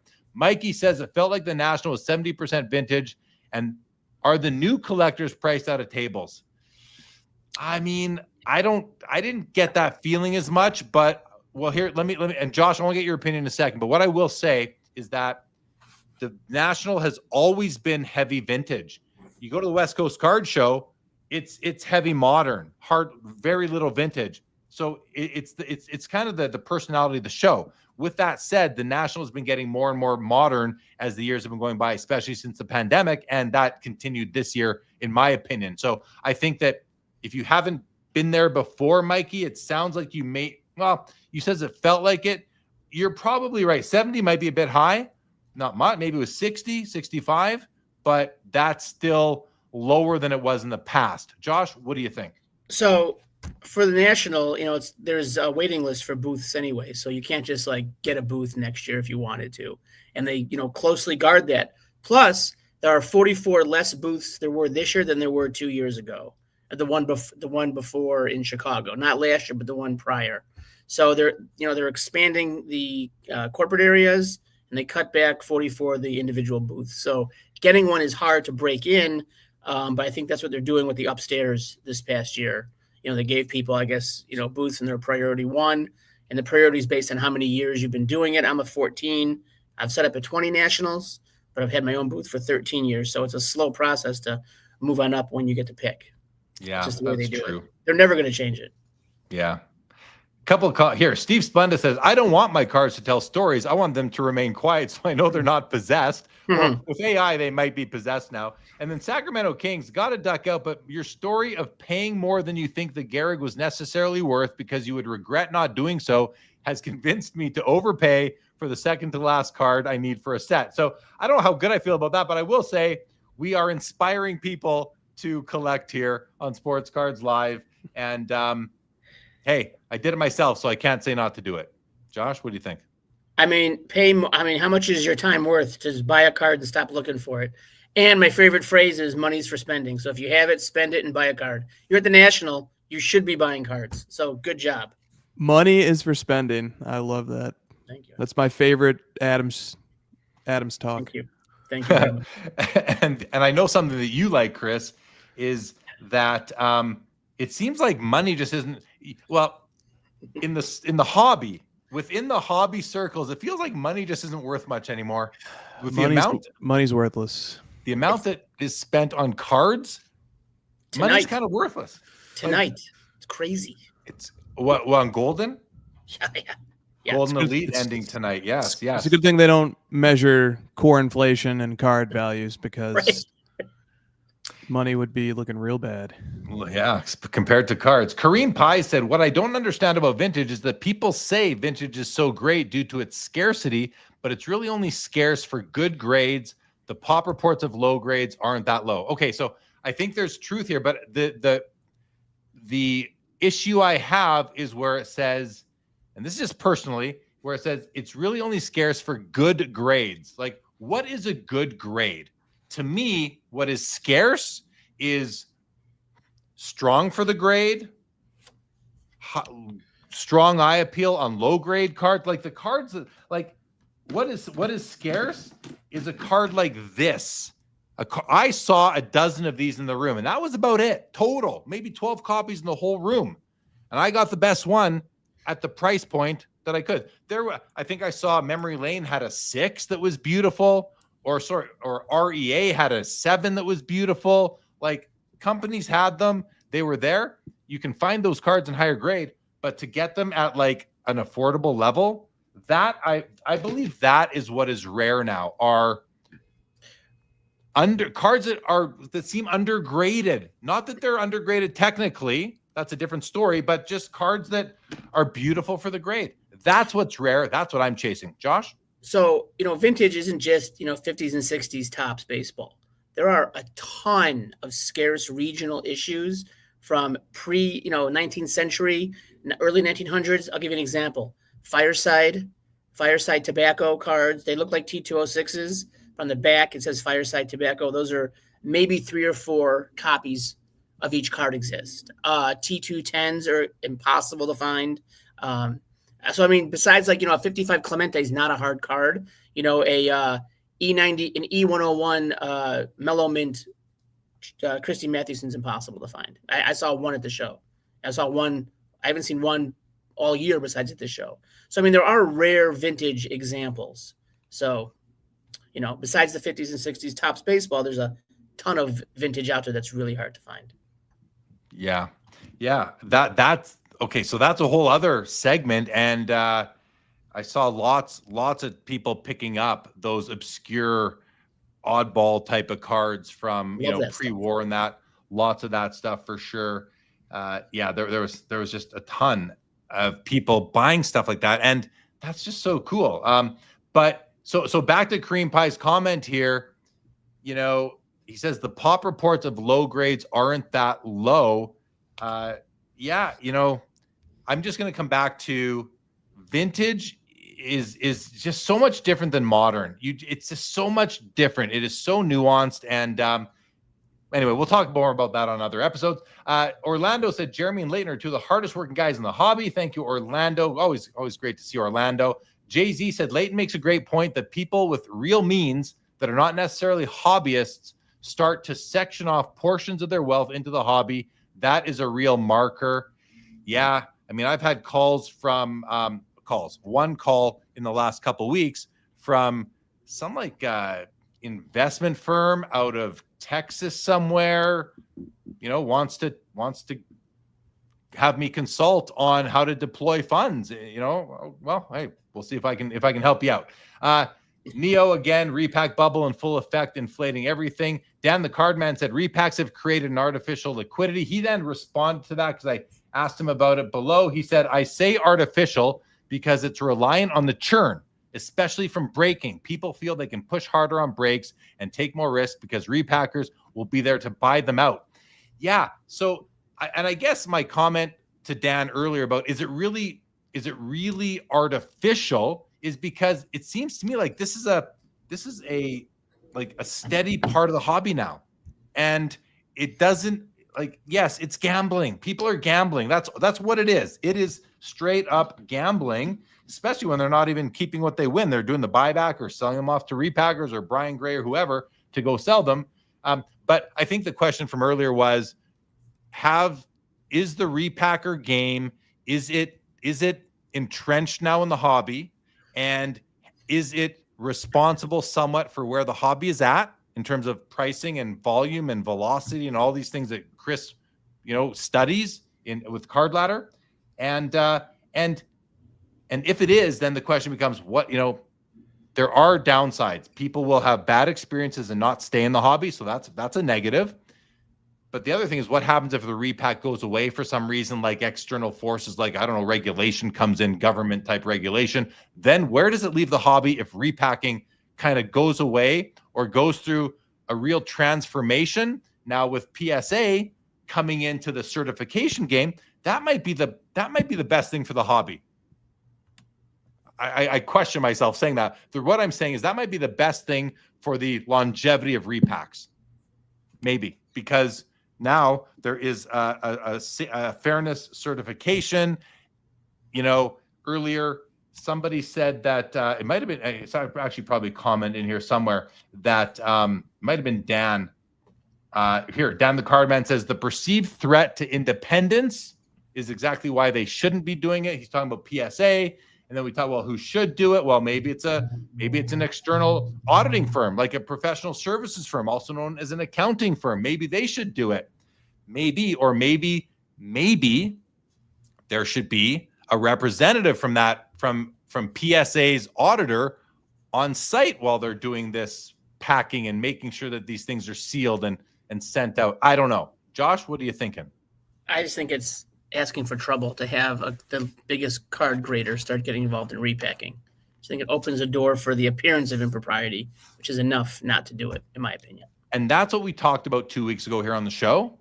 And And I agree with you. It's the appearance that it could go sideways. That's the problem. I don't think that the executives at PSA have any ill intention with this. I think they have the best of intentions, both for their profit bottom line, but I think they also have some intentions for the hobby. I think that PSA collectors, they are very profit shareholder driven, just like any business is. So I don't fault them for that.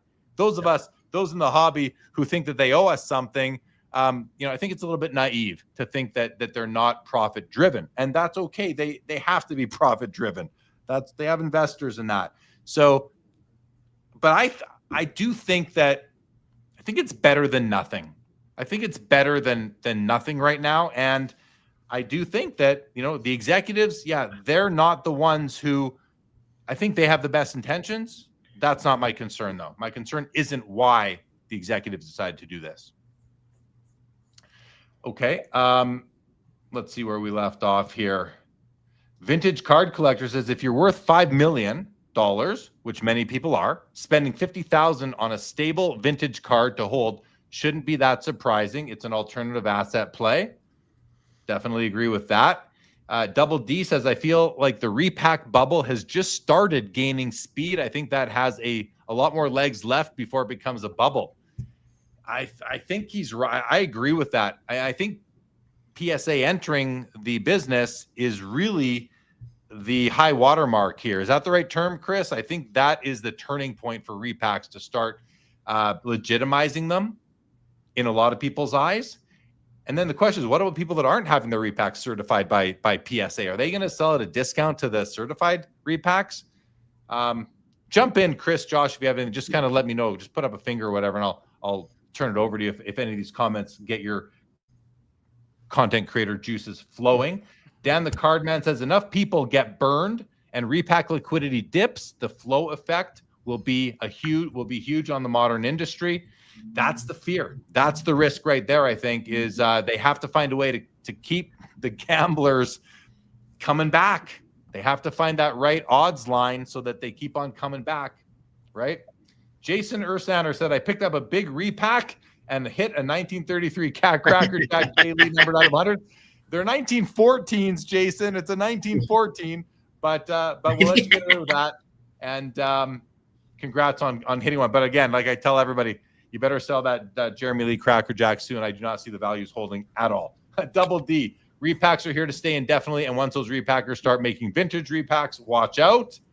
Jason says, whether it's PSA or an auditor, the challenge of repacks and sustainability of values liquidity is only as good as your comps data. Interesting. Chris, do you want to, you're a guy who works in the comp industry. What do you think of this comment that the sustainability of repacks is only as good as the comp data? It's massively important.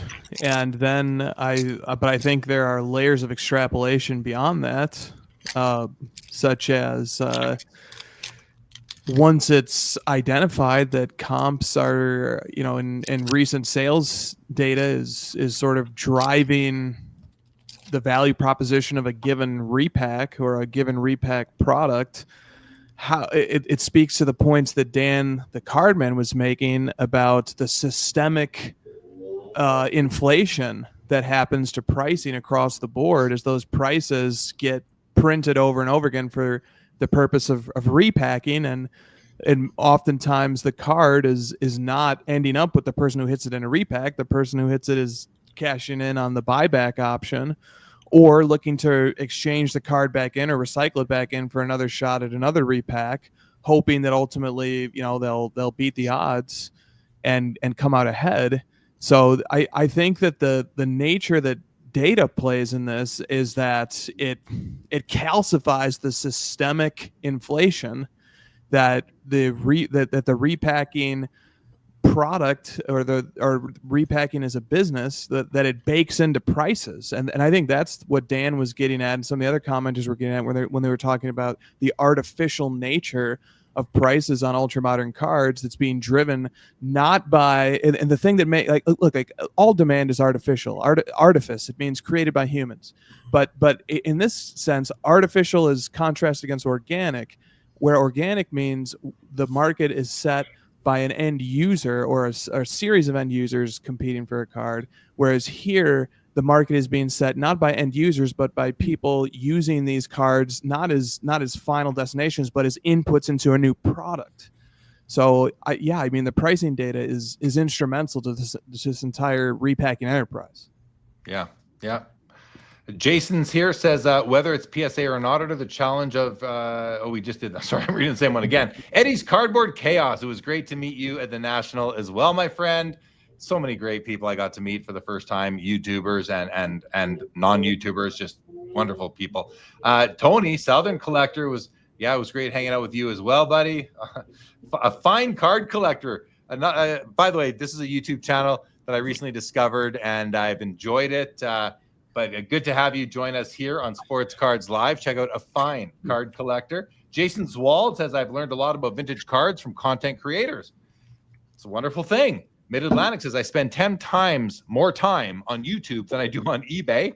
Texas Rangers PC says, hey, just so all you content creators in here know, I'm watching y'all as soon as you try to sell me. Yeah, I'm watching y'all, but as soon as you try to sell me a repack, I'm out. Fair enough. I'm glad I never proceeded with that project a year or so ago. Midlife Greg says to Chris, you also gained access because you're awesome too, Hoj. No doubt. Jay Consuelo, one of the promoters and founders of the West Coast Card Show. Good to see you, Jane. Yes, it was nice to see you. It was very quick, but it's always good to see you, Jay. Such a nice guy, nice and friendly guy. 3D80s Kid says, love of the game auctions ending tonight may affect the GDP of Canada with the 1910 Sweet Cat postcards that are selling. Josh, I'm not watching those things. Have they sold? No, they're still. I'm getting outbid on all of them. I'm still. What's a Vezina at? I will check. Hang on, because I'm bidding on 3 Hall of Famers, and I'm getting blown out of the water. I checked them out at the Love of the Game 56,000. booth. They were I took a picture. I'll just show you guys the picture of these things. Here it is. These are postcards, and these are the toughest hockey cards of all time. They're so tough that most people don't even know that they exist. I'm sorry the picture's so bad, but it's really small on my phone. But just to blow up what the Vezina looks like, there's the George Vezina. This one's a PSA 4. I think that they were estimating like $80,000 on this. That's what some hockey collectors have said. It's at 56 right now. Pre-buyer's premium? Pre-buyer's premium. And then, there's an Art Ross in there. There's like a ton of this is, I think, the complete set that sold, I think, about 5 or 10 years ago. And then now they're breaking it up. I just want to get 1 Hall of Famer. That's all I want. I'm getting good luck. Good luck with that. Seriously. Yeah. Okay. Here's another comment from Dan that I like. He says, it stops being artificial when these now overvalued cards are in the hands of the end consumer, the collector. So now I see what he meant. Thank you, Dan. That's the clarification that I needed to get into your head, and that makes complete sense to me. And it ties into what we've talked about for a couple weeks now here, which is like, how many owners does a card have nowadays before it finds its final resting place? The end consumer. And by that, I mean the person who's willing to keep it long-term. What's long-term? I mean, like a few years, like say 5 years, 3 to 5 years. And I mean, for me, I think 25 years, but 3 to 5 years, let's say, just to be more reasonable, I would say, with the state of the hobby nowadays.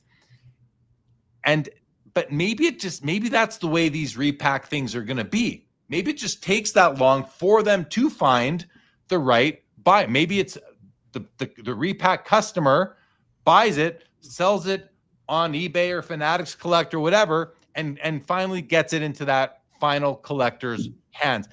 This is similar to the business of the flipper, the activity, the behavior of the flipper. The flipper buys cards at the National in Chicago and sells them in Anaheim at the West Coast Card Show. And then they buy them at the West Coast Card Show, and they sell them at the Van City Card Show in September. They buy them at the Van City Card Show, and they sell them at the Philly Show in October. The flipper is moving cards between flippers to finally find that resting place. And I think that that's a bit of a service that they're providing to collectors to get them to that. Hold on, Josh, to get them to that collector. The repack game is different, of course, because there's gambling. You don't know what you're buying. The flipper, you know what you're buying from the flipper. From the repacker, you don't know what you're getting. It's different, but the similarity is that they are working their way through to eventually find that final collector. And Dan, I evolved the discussion to say to you, does it make sense, and to the panelists and to everyone else in the chat, does it make sense that maybe it takes 12 transactions for a card to find its ultimate resting place. And if that's the case, that's the state of the hobby now. It used to be one. You bought a pack, you put the cards in your set. Now, then, or it was two. You went to the card show, bought a card, put it in your set. But now things are so much different, and the world is so much different that it might take 12 owners to find its final spot. Josh, I know you want to jump in with something. The vortex is strong, and once a card falls into the vortex, the price just skyrockets. Either it's artificially inflated because, like you said, it's going to 2, 3, 4, 5 different flippers before you find a collector like you, like me, like Chris, that wants the card and doesn't want to flip it, wants to be the end user. So while they do provide a service, it's a costly service. But Josh, if we're so reliant on comps and flippers are paying 80 to 95% of comps, maybe 100, how are the values actually going up? How is, like, if you're a buyer, like, listen, I overpaid for my Lou Gehrig by about $400. I think, that'll end up being a very good decision in the long run for me from a financial perspective, where the 400 won't matter. But how are the values going up if we're so reliant on comps? And a lot of flippers aren't buying on public platforms. I think because, well, I'll give you an example. The Michael Jordan Grand Finale.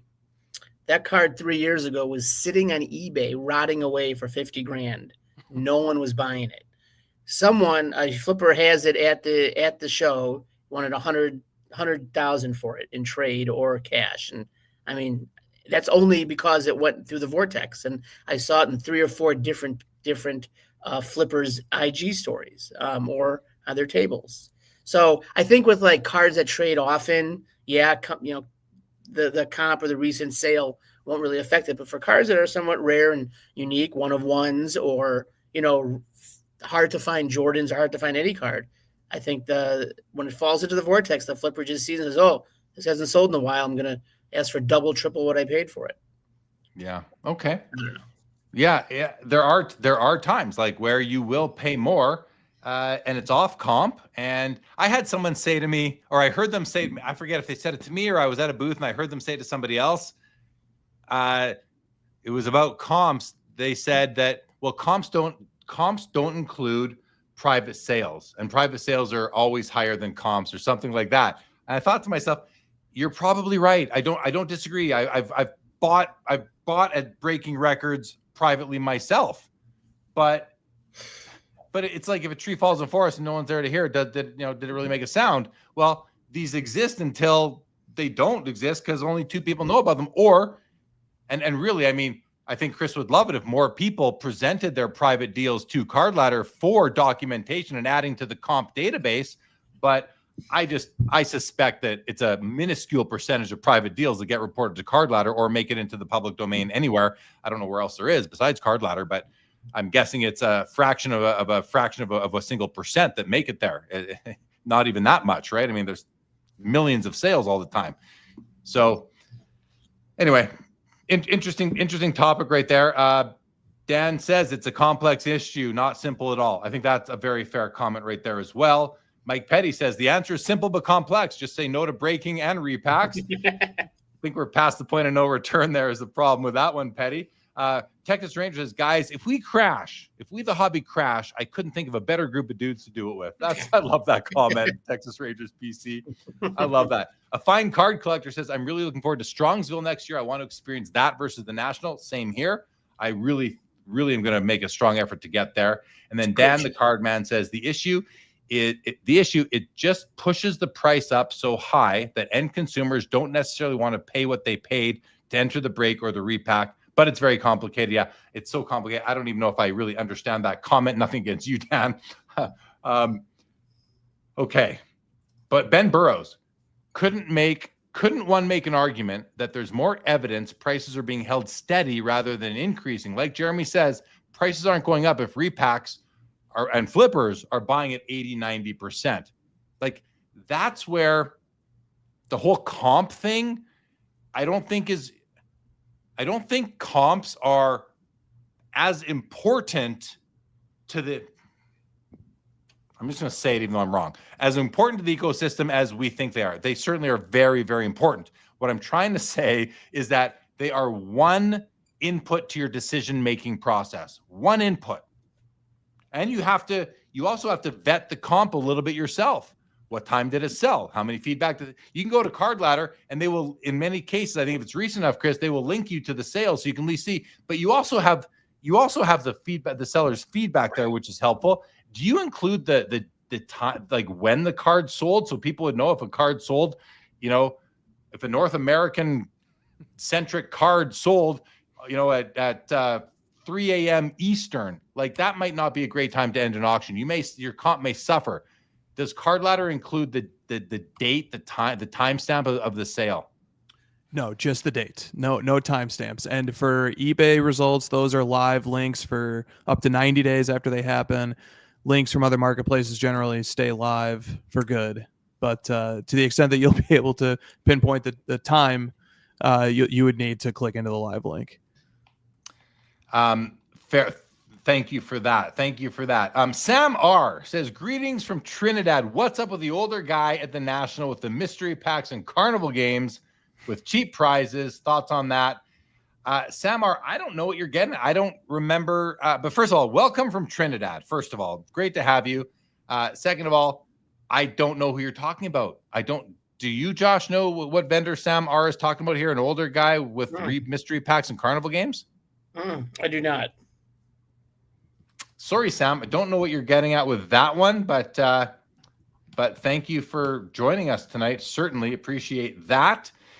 Bob Boozlo says, I will read your comment. Yeah, and I apologize for that, Sam. My comments can get out of control on me sometimes. Travis Mater says, Josh, you made the comment that the dealers upstairs of the National have been on a waiting list. I know 2 or 3 asked this year and got a table. Is it who you know to get a table? I don't know exactly how it works. I don't really know how it works. I just know that there has been a waiting list for a very long time. Okay. Yeah. So unable to really answer. Mike Petty says Arena Club had carnival games. I went by Arena Club. I walked by a couple times. They had a beautiful booth with some neat activation, some neon like room almost you could walk into. It was pretty interesting. I saw the guy from Stock and Trade. He was doing some work with them on their stage. He's a fun Instagram follow. He was working for them or with them at the show. But I didn't stop at the booth. I just kind of walked by and just kind of glanced over. Repacks are certainly not something I've ever bought. Don't really ever plan to for myself. Okay, I think I don't have any more comments selected here, guys. So we might actually have a moment for me to go to you now, Josh, and say you were there. I got to see you a bunch of times, sometimes quick, sometimes longer. Yeah. You were set up with 90s Auctions, your 90s centric auction company, which congratulations on the recent growth. I think you guys are really starting to come into your own over there at 90s Auctions. How was the National? Listen, you're a collector too, which is what I obviously love about you. But what were your thoughts on how was the National for 90s Auctions and how was it for you as a collector? All right, so I'll start with for the business side, it was great. We took in a lot of consignments. We met a lot of people that, our customers and said hi. So that was nice. And we met new people too. So hopefully we made new customers. From that point, it was great. From the collector's point, it's always phenomenal to see people like you, like Chris, like Josh Johnson, people we don't see all year, get to hang out for a week, have dinner, get drinks, just, talk about cards for a week is, it's great for us as adult men. And it was fun. And, I just had a great time. I found one card, which I was happy with, that actually my partner John had, so I just bought it from him. So I didn't really see anything at the table. But I mean, there was great stuff there. I mean, there's, like the saying is, if you can't find it at the National, it doesn't exist. There were some really awesome booths, some really cool booths, some really cool cards. So I was just really happy to look at cards all week. So I have a great time at the National. It's always invigorating. Yeah, for sure. Good. I'm glad to hear it was successful. Glad you picked up a card for yourself, even though you didn't have to go very far to get it. I see a comment I want to bring up because it's Jason is disagreeing with me. So let's hear it because I think he makes a good. I've only read the first half. Disagree with Jeremy's final comment. Comps seem to be everything to the ecosystem. It is what creates the illusion of liquidity. This is artificial aspect This is the artificial aspect talked about. Volume is truth. This very, very poetic post here, Jason. Thank you for that. So, and when I made my comments about comps, you heard me stumble upon myself there. Like I knew what I said wasn't really accurate because everybody checks comps on everything. I buy a low grade Lou Gehrig card. I'm checking the comps on that and I'm using them in my purchase. But note that I paid about 15% higher than I thought the card was worth. So I'm paying 115% on low grade, high eye appeal vintage that I want. Not everything, cards I want. I'm paying 115%. So comps aren't everything. They allowed me to know how much I was overpaying based on their that data set, but they're one input into your decision, if at all. Sometimes I don't even check comps. Like when I bought the John Unitas, I didn't even look at comps. I saw his price. I negotiated. I bought the card. I didn't care what the comps were. You could tell me this card sells for $40. I don't really care. I think I got a beautiful copy I'm very happy with. So I do hear what Jason is saying, and I love, I don't mind that whole, I disagree with Jeremy's final comment. Like let's like if I'm wrong or you can enlighten me, I want to be enlightened. I just want to get to like the truth or the best version of it that I can. And so but I think he's right. Let me actually put this to Chris for a moment. Chris, are comps, like Jason says, they're everything to the ecosystem. Are they everything to the ecosystem? No. First of all, I love what Jason said, and I love how you've dissected it. And Jason only has the space of a small comment to make his point, so there's a tendency to state things with a sharp finality when there's actually more nuance. But I think I fixate on the exact same word that you highlighted, which is the word everything. And I think there's a logical problem here with the idea of comps being everything. They are important, but they can't be everything, because if they were everything, it's a tautology. Exactly, it's a flat line, and not only is it a flat line, but if the comp. So here's the question. Here's how I would start thinking about this: is a comp is a price paid? Is the price paid the result of a deep reflection about what a card is worth, based on who the player is, what the set is, what the grade is, what the condition is, what the eye appeal is?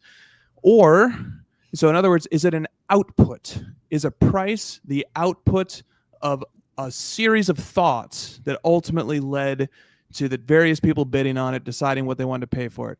Or is the comp an input, where we shortcut, we bypass all of the decision making, we don't look deeply into who the player is, what the set is it priced properly relative to how we rank all the other cards in the universe of cards?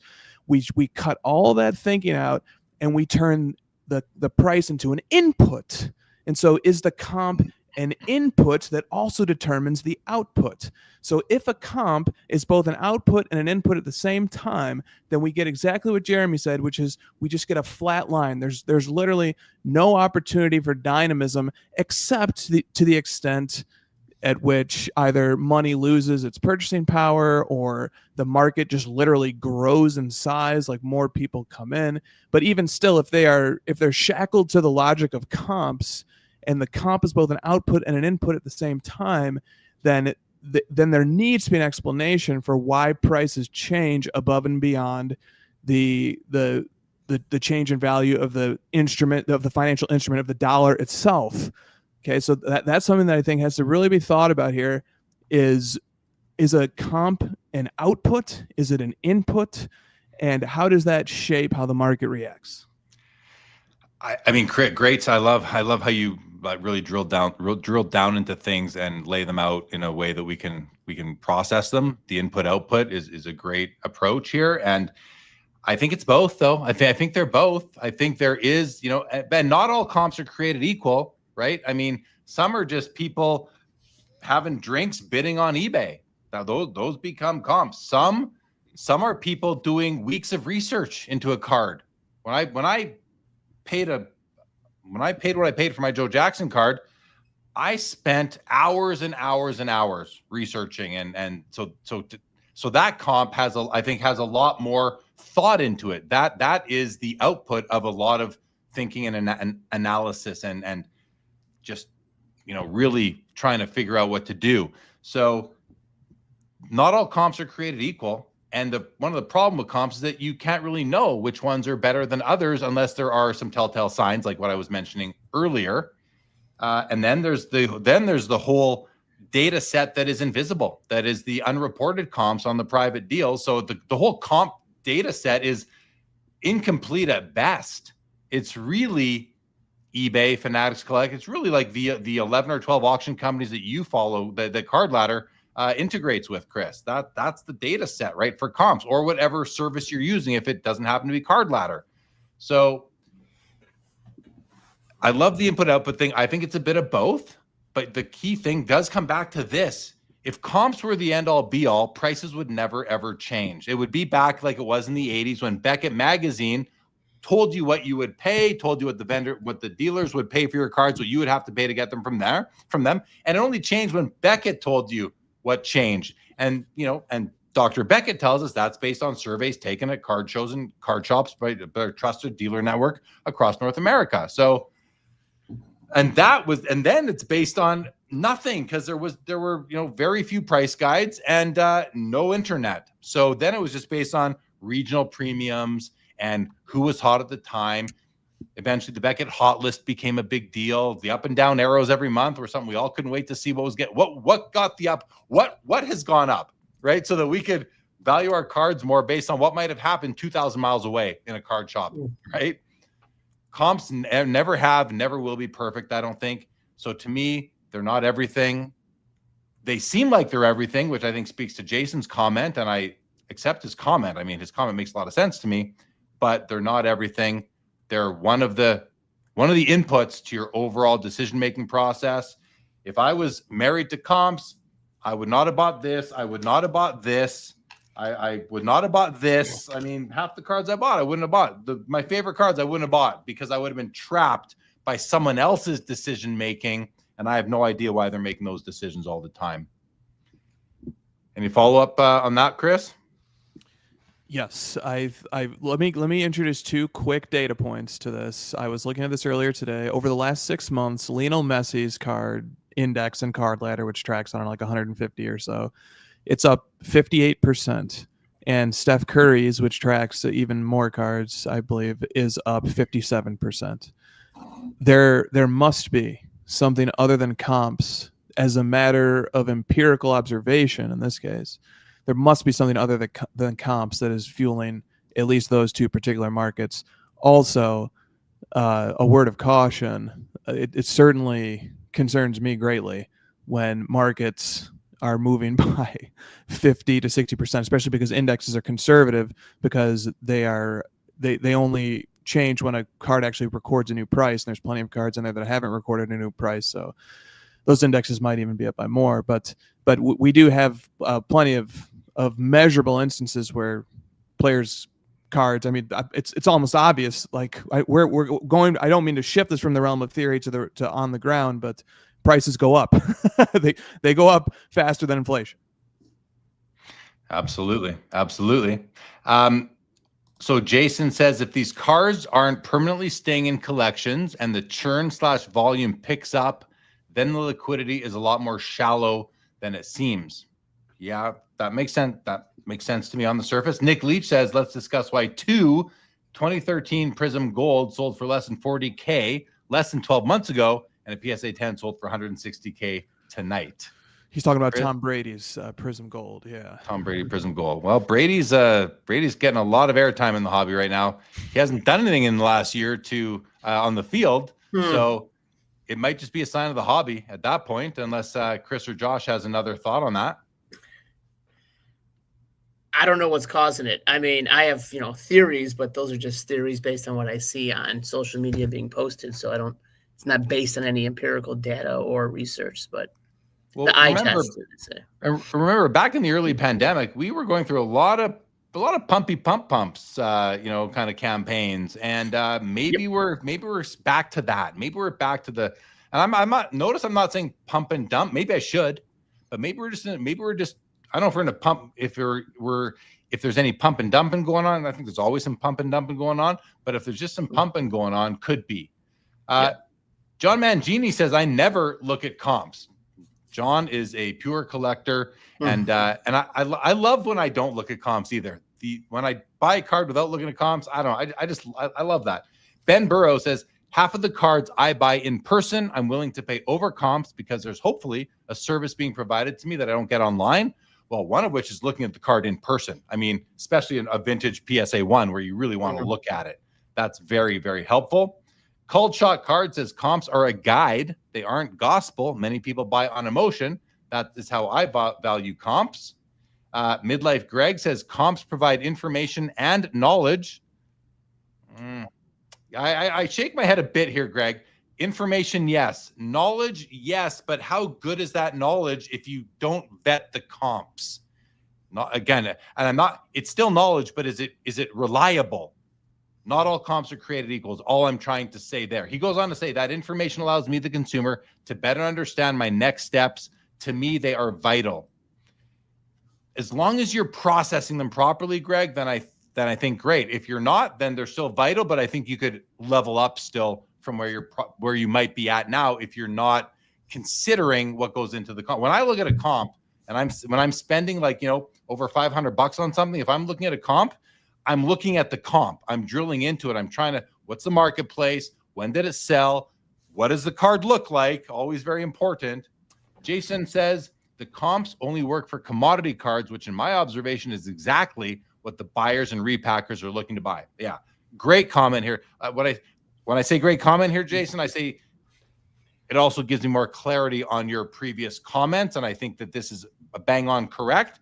Chris, what were you going to jump in with? Oh, it's everything Jason's been saying in the chat has been awesome, and I think he's making a lot of great points, and he's also living in the world of theory, which is the place where I like to start too, and then see where reality starts to contradict it, and then figure out what part of the theory needs some more explanatory power. And here, the theory is exactly right. If you have a commodity card, which is liquid at a given price, that the volume at which it transacts is going to be a strong indicator of sort of health of the market generally. I think, and then he's talking about the stability that buyers and in particular repackers are providing, because they provide a floor price. We are willing to pay X% of comps to buy this card at any time because we can turn it into a material essentially that is part of a bigger product that we're offering, which is called a repack. So these are institutional buyers. That's maybe a way to think of it. These are not collectors. These are institutions. These are entities buying. However, so here's the rub. Once that floor is set, you can very quickly get a momentum building up where you just get the incremental. The flipper enters this equation. Flippers play a huge role in feeding repackers. And flippers know that repackers look at comps. So flippers are willing to pay a little bit more because they know that the repacker is just going to pay them based on what the comp was. And so, especially in a visible or a public setting, they're willing to pay a little bit more because they know that repackers are just looking at those prices as one of the inputs to what they're going to pay. So then you need to reconcile the theory of it all with the reality, which is that look in particular at kabooms and downtowns. These cards have exploded in value, and it would be hard to say that the role that these cards play in repack products isn't a part of it, even though the repackers are just buying based off of comps, but the comps keep escalating.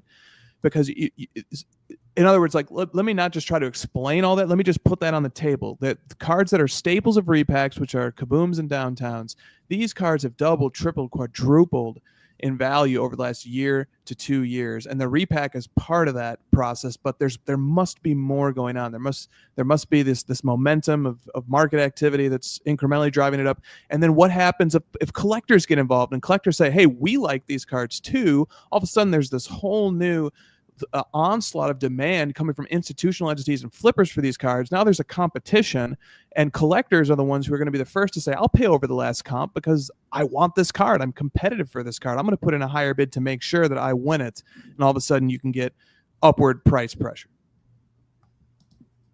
Well said. Well said, as always. And lots of great comments that are also well said. So let's get to some of them. First of all, YK says you can see the same flippers vortex phenomenon in other collectibles such as cars. Jason said the comps only work for okay, sorry, I guess we did this one. Yeah, sorry, that's the same one. Kareem Pies, comps should be a clear indicator of what the card should sell for, but also how bad someone needs cash. How bad someone needs cash plays an important factor into a sales price. That's a good point there. How bad someone needs cash, but oftentimes, well, those might not be recorded in the public domain. Carvin Chung, what's up, Carv? Says comps discussion, just like what came first, the chicken or the egg. Jason says it is tough to write these comments with limited character space, but when I say comps are everything, meaning that is foundational to the, I think he probably means, I don't know, hobby? I'm not sure. Bob Boozle says people are going to be sharing on social media how much they fleeced Tom Brady as he's buying cards. He also says, I'm wearing a Sports Cards Live shirt. I'm going to need Jeremy to give me a big discount. Big discounts if you're wearing an SCL shirt, Bob Boozle. Big discounts for Bob Boozle anyway. Come on, everybody. John Mangini says, watching cards all the time, I have a good feel for what I need to pay for the cards I want. If they are rare, comps don't matter much. I go by feel and experience and pay up for fabulous cards. I love it. I just love that approach. And it doesn't surprise me that is the approach of the president of the hobby. Daniel Brown says, Jeremy, an auction in itself is a comp. For example, I don't think you would have hit the bin on the Joe Jackson at your price, but you felt more comfortable that someone else was also willing to pay this comp. Oh yeah, how correct. What a like psychological sort of impact the heat of the moment and an auction setting has on a buyer, right? I had already invested 40 hours into the card. Like that was in my mind too. And it went higher than what I wanted to pay, I went there. I couldn't be happier at this point, but yes, the auction, I like what Daniel Brown is saying here, because it's really interesting. The whole thing that we just talked about in a previous comment about a comp can also depend on how bad someone needs the money. Well, another comp might depend on how many people want the same card and how competitive the auction is. Like he's right. I wouldn't have hit the bin. I would not have hit the bin. I don't know if anybody would have. So the auction, but we know to the obvious part of what Dan Brown here is saying is that auctions are comps. Like, yes, they are. I set a comp, and that comp will be, I think, one that is relied upon, especially because I have a platform and some people know who I am, that I bought the card. So John Mangini says, if you look at comps, you have to check when the sale occurred and look at the card. I think I just said this. We were thinking the same way. For rare cards, the rare cards I buy, the last comp maybe 3 years ago, right? That's another thing where comps just don't matter if the card never sells in that particular grade, let's say. Kareem Pai says, every comment that is being made needs to be separated by vintage versus modern, a completely different hobby. If you're buying modern PSA 10, there isn't much eye appeal or rare sales comp. Yeah, Kareem Pies makes a really good comment here that we all need to keep in mind as we're listening to this, which is this discussion might not make sense to you if you're only interested in the modern world, or it might not make sense to you if you're only interested in the vintage world. But modern, ultra modern commodity cards modern versus vintage, commodity cards versus rare cards, or rarely offered for sale cards. Comps mean different things in both of those markets. Comps have a different value and importance in each of those different markets. Anybody have anything to say about that, Chris or Josh? No, I agree with that. That makes sense.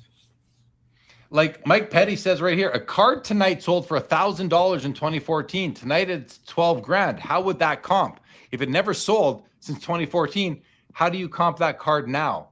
And I think there are ways you can kind of triangulate your comps, look at another card in the set in a similar grade that might have sold, have an idea, maybe similar a player index sort of thing. But he's right. Like, comps are only as good as how like, it's like, what have you done for me lately? If you're the further out a comp gets, the less valuable it is in the decision process, I think. Chris, do you feel the same way? Yeah, of course. And the collector in me strives to specialize in cards that only have a sale from 2014. But the problem is that the flippers have figured out that those are the cards they want too, because the ability to discover price on those is almost impossible until the transaction is realized. Until the new comp is printed, it's a very speculative endeavor. So those are cards as a collector that you love because of the mystery and the intrigue and the rarity of them, but the flipper loves it too because they know that there is no comp that they'll have to be anchored to. This used to happen more a few years ago. It doesn't happen so much anymore. But people would, and I'm sure maybe some of us have had this. There was a time when a few years ago people would try to negotiate with comps that were 5, 6, 8, 10 years old. People would try to do that. I had a few experiences where somebody would, try to hit me with a comp that was like 9 years old, and how do you even begin to explain if somebody thinks that that's going to be persuasive? How do you even begin to have a conversation back and forth with that? So I'm with Mike on that completely. I think the inability to determine what a card is worth that last sold 10, 12 years ago is awesome. It's fascinating. It's fun. I agree. It's fun, and it's fun to be the buyer of a card like that and to sort of set the new comp, and not just to flex how much money you're spending or anything like that, but because you're showing that you're putting your money where your mouth is. You're showing that you believe in something. And it's not just about that. Like, you want to own the card. You're paying what you have to get it. And let's forget, it's not just based on what the buyer's willing to pay. It's what the seller's willing to sell it for as well. So we always say, a card or anything is only worth what someone's willing to sell it for. There's the other side of that. A card or whatever is only worth what did I say what someone's willing to sell for? It's only worth what someone's willing to buy it for. But at the same time, why doesn't the seller have as much power as the buyer? Why isn't a card only worth what a seller's willing to let it go for? Christina's with you on this so much. We did this topic, I think, maybe 4-ish months ago in a slightly different context. And it was like a 50-50 divide between people who say, I think Josh was on the side of what the most that the highest spending buyer is willing to pay is the price of the card. But the other side is, but the seller gets to make their own price. So really the price of the card is whatever the seller. I mean, it's a fun debate. It's chicken and egg, like Carvin was saying, in a way. And I think it's true. Like, I've got a card that I've had people reach out to me about several times, and I've turned down a really strong offer on it a couple of times. So is it worth more than what that offer was? Well, to me it is, because I'm not willing to take that offer. I want more money because it's not for sale. This is one of those cards, like, I don't want to sell it. So if you want to buy it, you gotta make me sell it. And to make me sell it, you're gonna have to pay me more than you want to. And if you're willing to do that, then maybe you'll get to buy the card. Now we have a comp because the seller, me, was kind of unreasonable about letting it go. That's another force behind some comps out there when people just pay a ton because the seller didn't want to let it. It's like our friend MK, who says he'd trade everything away for a PMG green Michael Jordan. Well, what is that? His collection must be worth a ton. So now what's the Jordan? That's going to drive up the value of that card, which is maybe the ultimate card in the hobby. So it's hard to some people, it's hard to say that. But Steve Splenda here says 3 words I've grown to hate: repack, downtown, and kaboom. I know. I hear you, Steve. I hear you, Steve Splenda. Skeppy says, will repackers find themselves in trouble when they price cards too high on perceived value? Scarcity could actually work against them because they inaccurately overprice them. Maybe, but they are protecting themselves because they're burying the price in a pool, within a pool of cards, not just one. But the risk I see with repackers and flippers is if they hold the card too long. Now they risk the downside, especially on modern players who can get hurt or do stupid things. They risk the downside, and that's why they need to turn their inventory as fast as they can. Mangini says, true, Kareem. I'm speaking of vintage. Modern are more comp reliant. Good point. Yes, the president always willing to see logic, and I made those exact same comments myself. Boy, me and the president. Maybe I should. Maybe we could. Maybe I could be an advisor to the president or something like that. But no, we're thinking along the same along the same lines, and I'm glad that Kareem pointed that out. It's a integral context piece for this discussion. Dan Brown clarifies. I love this. He says, I was saying the underbidder sets the comp on a rare card, if that makes sense. That makes complete sense, Dan Brown. That makes complete sense. I remember talking about this exact point 4 years ago, 4.5 years ago, and it's true. It's true because, and this happens all the time, and I've talked about it many times, so I won't beleaguer it, but let's say, I'm bidding on a card on eBay, let's say, and the card's at $150. And I'm going to put in my max bid at $1,000 because I want that card. I know I'm going to win. I've now mega bid. I'm going to win the card. I'm in for one. It's at 150. I mega bid it with 2 seconds left. Well, the underbidder gets to decide. The under proxy bidder gets to decide what I'm going to pay, because if that 150 is 150 only because the third bidder is at 147.50 and the 150 is really a $600 proxy mega bid, I'm now paying 610 or 605, whatever it is. So the underbidder, not only does it make sense, Daniel Brown, I think it's like 95% of what goes into setting that comp, because the underbidder had more control than the overbidder did. Now I'm thinking about proxy bids. If this is a bidding war, well, it's the same thing though, right? If it's a bidding war, it's who's gonna outlast who, and then it's the underbidder that is forcing the person who outlasts them to go as high as they did. So yes, in any type of auction, I believe that the underbidder sets the comp. Josh, you're in the auction business as well as a collector that buys at auction. What do you think about that? Underbidder setting the comp, or at least? I think that's a great way to put it, because we have a lot. We kind of try to find. We specialize in cards and try to find cards that haven't sold in a long time, and they're hard to find value, and the value is defined by either what it sells for, but like you said, what the underbidder would have paid for it. I think that's a really astute observation. Chris, what about you? Not only is that correct, but it also justifies the logic of comps in general, because the theory behind why a comp should hold any weight in a future negotiation is the idea that there is an underbidder out there who essentially set the price, who hypothetically would buy the next copy of that card to come available at the price that they bid that was the second highest bid. So the existence of the underbidder, the fact that the underbidder essentially sets the price, and the fact that the underbidder never actually gets the card is the reason why the next guy can confidently say, I can price mine at what the comp was, because there is an underbidder out there who at least at one point in time expressed a preference for this card at that price, or one increment below what it ultimately sold for. Sure. Right. Yeah, the underbidder has as much power. The underbidder has more power than the buyer does. It's the underbidder and the seller in a non-auction setting that have the most power in the sale. Again, coming back to this Lou Gehrig that I just bought on Sunday at the National, the seller had all the power because he had a great item.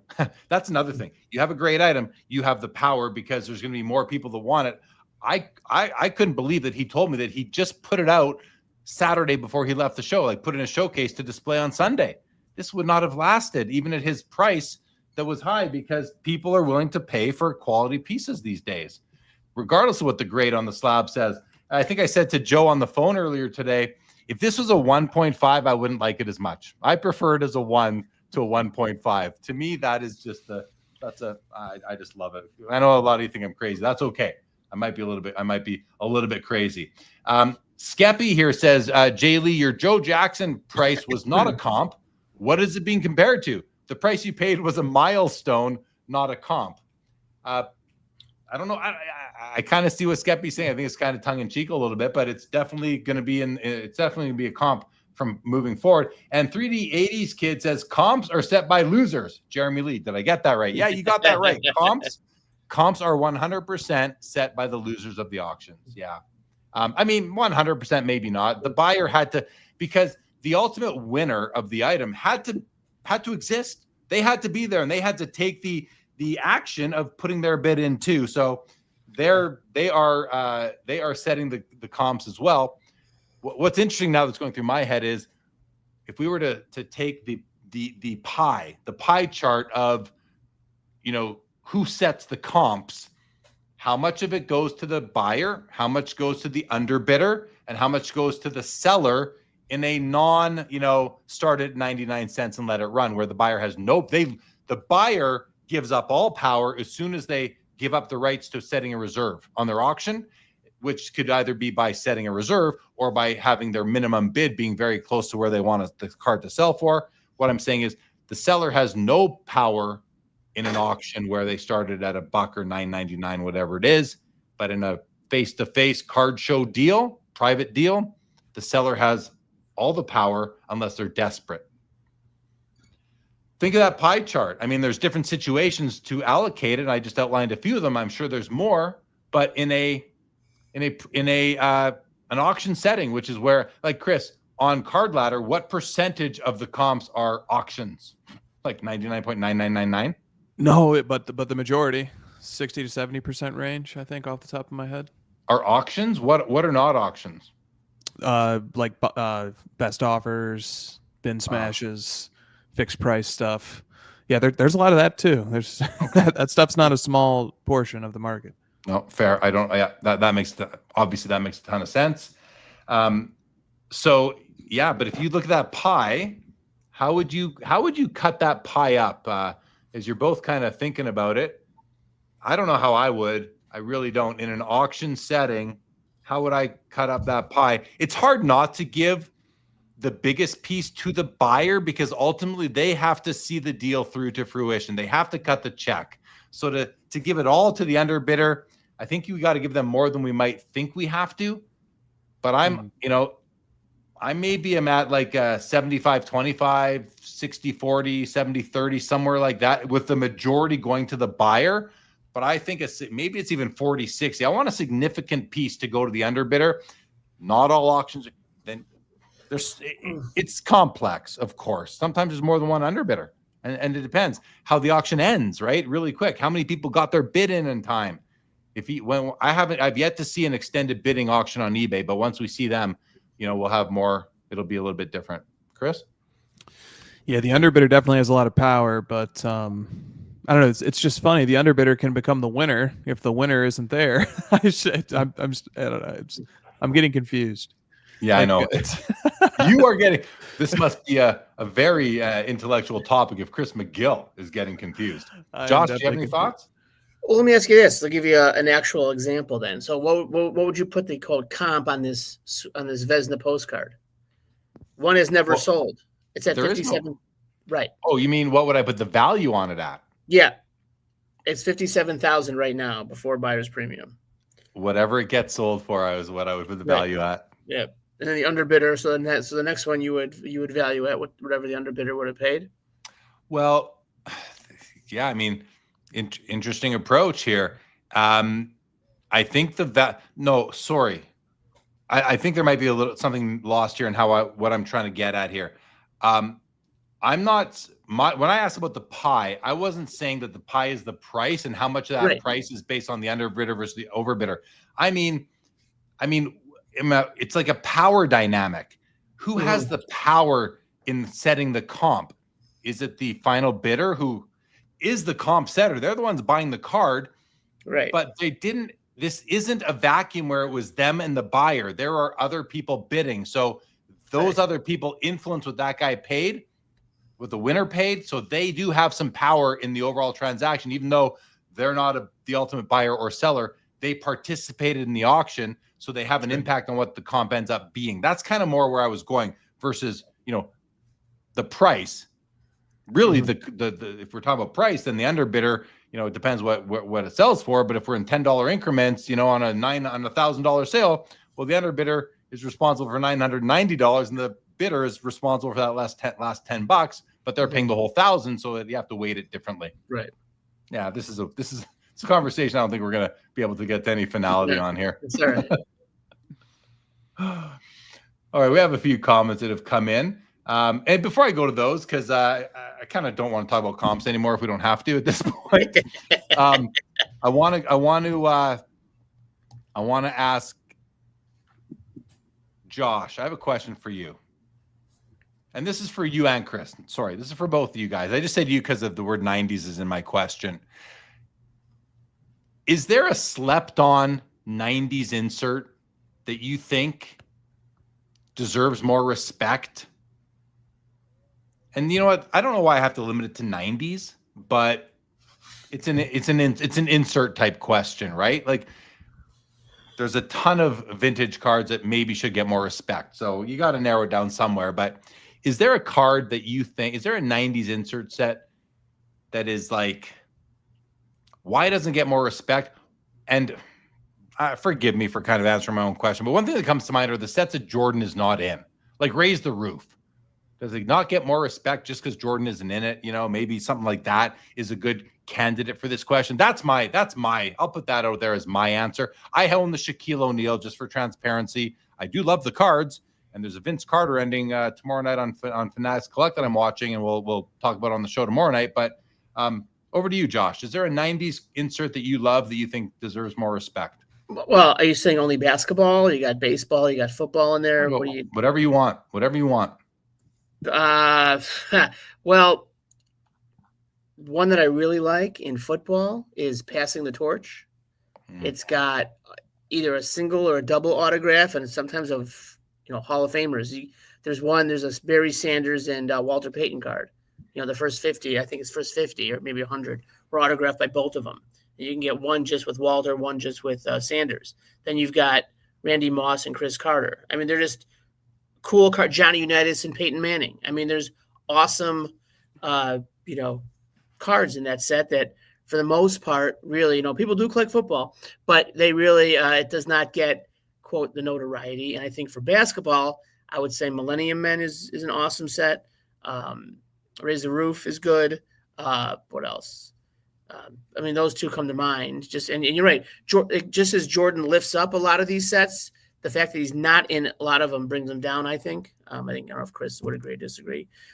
In terms of baseball, there's a set called Pros and Prospects, and there's a set there's a subset of that's piece of a jersey and autographed, and the cards are numbered to the player's jersey.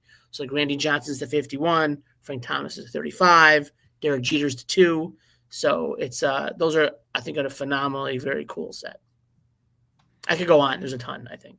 There's a lot, right? And the nice thing about if we're talking 90s, the nice thing is that, like, I'm still discovering 90s cards from whatever sport, whatever manufacturer. I'm still seeing things I've never seen before. Often on your site, on 90s auctions, I'm like, even when we do the show together, I'm like, I've never seen this before, Josh. Like, what is this thing? Sure. That's always fun. I'm kind of scanning the chat right now, and I'm seeing a lot of great comments I want to address that are comp based. But let's we're just taking a little intermission from that for a moment. We're talking about some, under-respected cards in our own personal opinions. This isn't trying to send anyone to anything specific, and trying to be at least transparent when we own cards that we're talking about, so you guys know to factor in any potential bias. Chris, you ready to speak on the matter? Yeah, but is it okay if I don't give an insert set, but I give a parallel set instead? Of course. Okay. So, and I should show them because we can see what they look like here. So my answer that I have answered this topic with for the last few years is the one of a kind parallel from Stadium Club. All right. So I'm going to answer in the context of Michael Jordan. I apologize for that if that's annoying for people who collect somebody else, which I'm sure that it is. but maybe it'll start them down a research rabbit hole and they can figure out where their PC player might differ from Michael Jordan. The one of a kind parallel is numbered to 150. Michael Jordan has 2 of them in his entire catalog. They are the only serial numbered Stadium Club Michael Jordan cards. Only 2 of them. So there are a total of 300 one-of-a-kinds of Michael Jordan. There's the 97-98, the first year one, which is this one where he's sort of like flying in the air. Some people say it looks like he's taking a dump. And then there's this other one, which is the second year, the 98-99, which also has 150 copies as well. So there's 300 one-of-a-kinds. For comparison, Michael Jordan has 200 PMGs in the 90s. He has 150 Star Rubies in the 90s. So this card's rarity level it's not quite as rare as the PMGs and Star Rubies, but it's not horribly far off. And I just find them to be nice. They're not as big and as flashy as some of the other 90s cards, but they have this chrome sheen to them. They have an aesthetic all to themselves. To me, they're certainly Michael Jordan's best Stadium Club cards. And that's pretty neat because Stadium Club was sort of a premium Topps brand from the 90s. So that's my answer, is the one of a kinds. And I think that's translatable to any player, not just Jordan. And price wise on these, like a mint copy or a lesser copy, I have a BGS 9 and a BGS 8.5. They are a few $1,000, which is not chump change. That's serious money, but it's they're 1% of what a PMG or a Star Rubies goes for. So that if I were starting over Michael Jordan collecting, one of the very first places I'd look is these one of a kinds. Nice. Well, and you know what, you're into those, so you can't argue that, right? You're going for it and putting your money where your mouth is, and you found a little like a honey hole almost sort of thing, right? Yeah, I think they're priced at a few $1,000 for a card is an entry level, but man, I don't know if anybody's watching the Golden results tonight, but dude, I'll take cards that are a couple grand all day. Yeah, kind of have to these days, right? Yeah. Bob Boozle says Chris might be making his grocery list for tomorrow. Jason, okay, back to some comments, guys. We're going to go back into comps a bit. It says cards that haven't sold in years, which is what most people watching the show probably collect. Doesn't seem relevant to comps in a general hobby sense. Yeah, that makes sense to me, right? It just... completely agree. Mid-Atlantic says, with comps, everyone always focuses on what the buyer paid, but equally important is what the seller receives, which is usually much less. So comps are always significantly overstated. I agree with that comment, and I found myself at the National biting my lip and not whipping that out of my back pocket when I was negotiating, and not saying to them, well, the comp is 3,400, but you only would have got $3,000. So maybe we meet in the middle. I didn't want to whip that out. I felt like there was never an instance where I thought that would help me buy the card for any better without pissing the guy off or whatever, because they're comp sensitive in these. Many, not all. Some vendors embrace comps. Some are comp sensitive. So I think you're right, Mid-Atlantic. He goes on to say the true market price is the median between what the buyer paid and what the seller receives.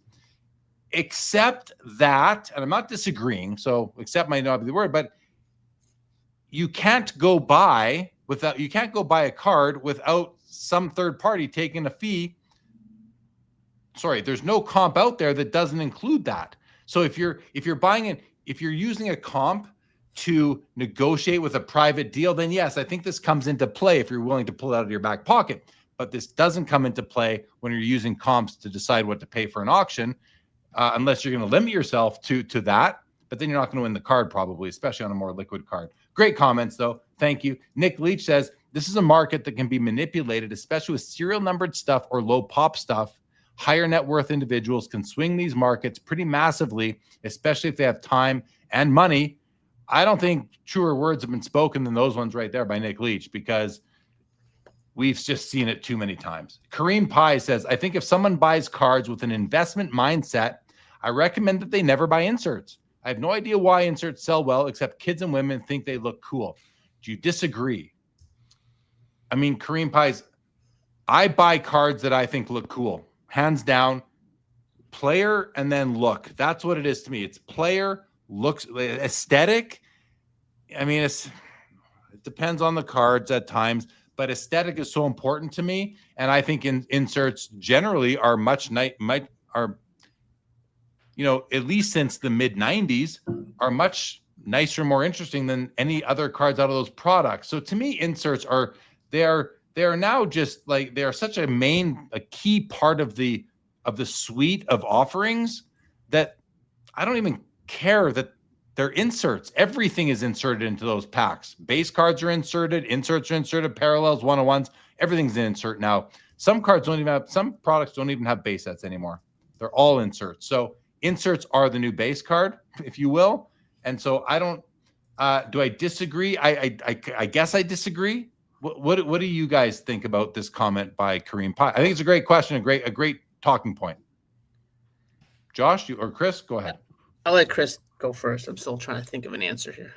I don't know why I am generally on the same page with Mr. Pye is here, but I don't know why it has to be from an investment point of view. Why can't it be from a collector point of view? Why can't I have a collecting approach that has no eye towards investment at all, but that says the most traditional notion of a sports card is a card that simply depicts the athlete on the front, gives quick information about maybe the team or that they play for, the city that team is from on the front side, and the back side has a statistical table and maybe a caption. And that's my notion of the basic formulation of a card. That's a very traditional idea of what a card is. And to the extent that any card I collect most closely models that configuration, those are the cards that I like the most. Because of a sense of tradition, because of a sense of legacy and lineage. This is the closest thing to the origin of a sports card is how I've conceived of it. Functionally, it's doing what a sports card is, what I believe it's supposed to do. So those are the cards that I like the most. Those are the ones that I appreciate the most. Those are the ones that I seek to collect. But even having, so I think I can have a completely collector-based approach to why I prefer the traditional base card to the insert.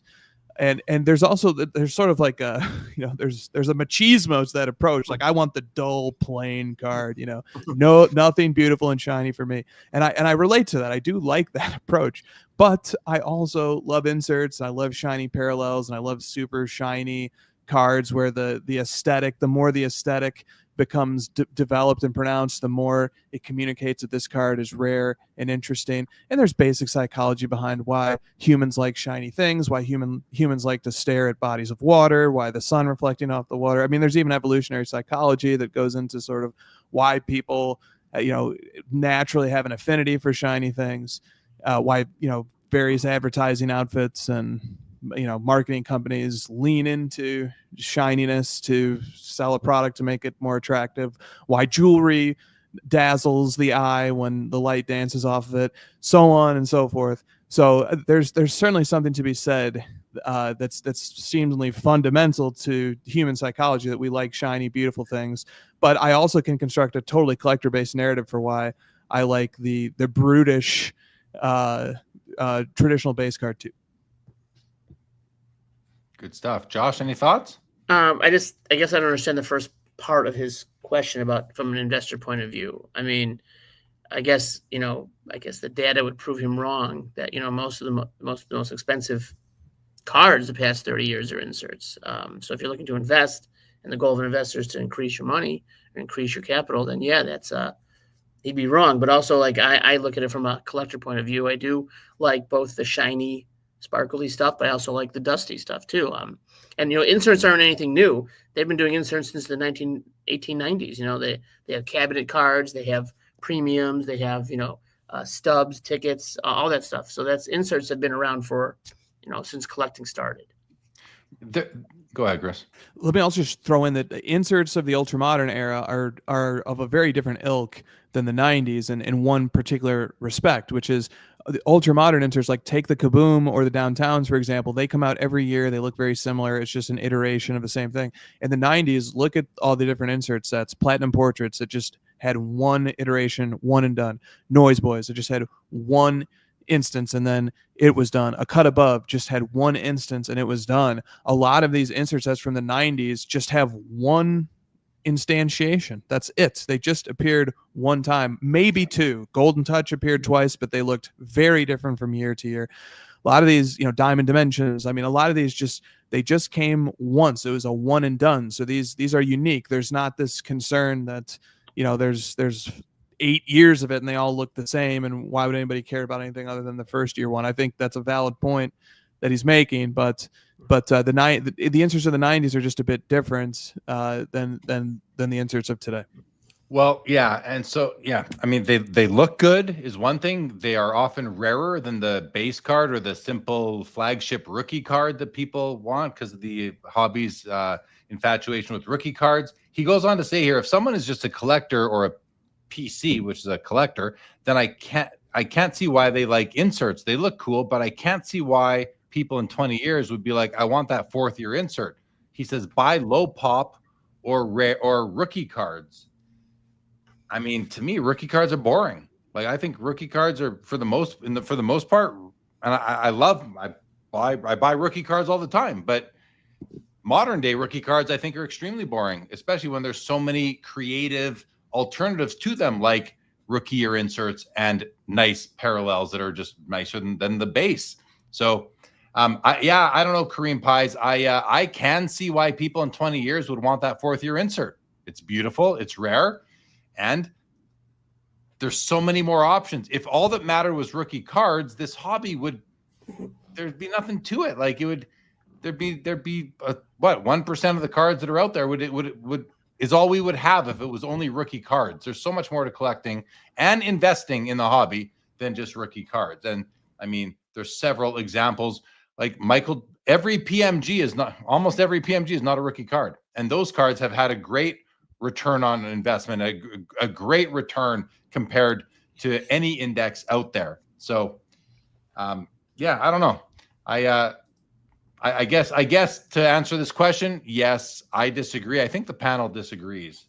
3D80s kid says 91 Fleer baseball is so underrated. Who doesn't love Bumblebee colors? I think that's like the worst. That and the red Donruss from that year are the worst sets ever, in my opinion, like design wise. Cardboard and Plastic says so many of the acetate cards are yellowing from the 90s. Duncan Go Nuts is great, but when they yellow, they are gross. Agree. Foul Ball. Hey, what's up, Foul Ball? Says comps are for wimps.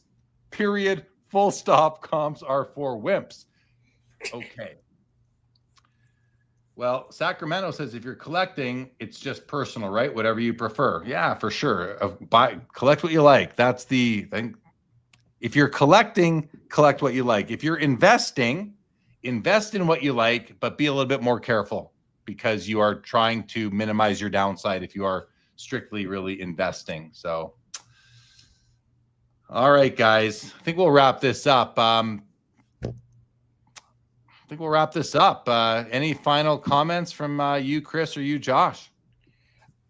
I just wanted to add about the National. The past 5 years, I've seen what blows my mind that after the show at these hotels, you've got like just hordes of kids for the most part setting up doing these trade nights. I just think it's a remarkable like new phenomenon that's occurred the past, I think, really post-pandemic. You never would see it, pre-2019. But like I was at the Hyatt at like 1 a.m. and it was packed like shoulder to shoulder with, and also kids were like spreading their stuff on the floor. I would have such high anxiety of just leaving my cards out like that. I know. It was wild to see. It was wild. Yeah. Before you go, Chris, Kareem says, like everything in life, the smart people benefit from others' lack of focus on the right things. Most people will get distracted by the shiny object. Yeah, I don't know if that really applies here in a lot of cases, though. But Philippines collection, you take care as well. And the reason why I say that is because the shiny thing, like why? I just come back to why is the shiny thing any less worthy than the unshiny thing? Is it simply because of the year it came out in relative to when the player started their career? Is that it? Is that it? I think rookie cards are fine. I think rookie cards in many cases are great, especially in the vintage world. I think they carry more weight, but in the modern world, and I know Victor, a friend of mine, a friend of everybody, friend of everybody's, is really trying to uphold the sanctity of the rookie card, and I hope he does well with that. I don't think he's going to have much of a challenge because people love rookie cards. There's no doubt about it. But there's so much more in this hobby than just rookie cards. Is what I think, and I think there's been enough time to know that it's because this comment that Kareem Pai says about the smart people benefit from others' lack of focus. So basically, anybody who collects an insert or a parallel or a non-base card rookie is lacking focus, is what Kareem Pies is saying here. And I just don't agree with that. I just don't. He says it's just a gimmick, like kabooms are a cartoon.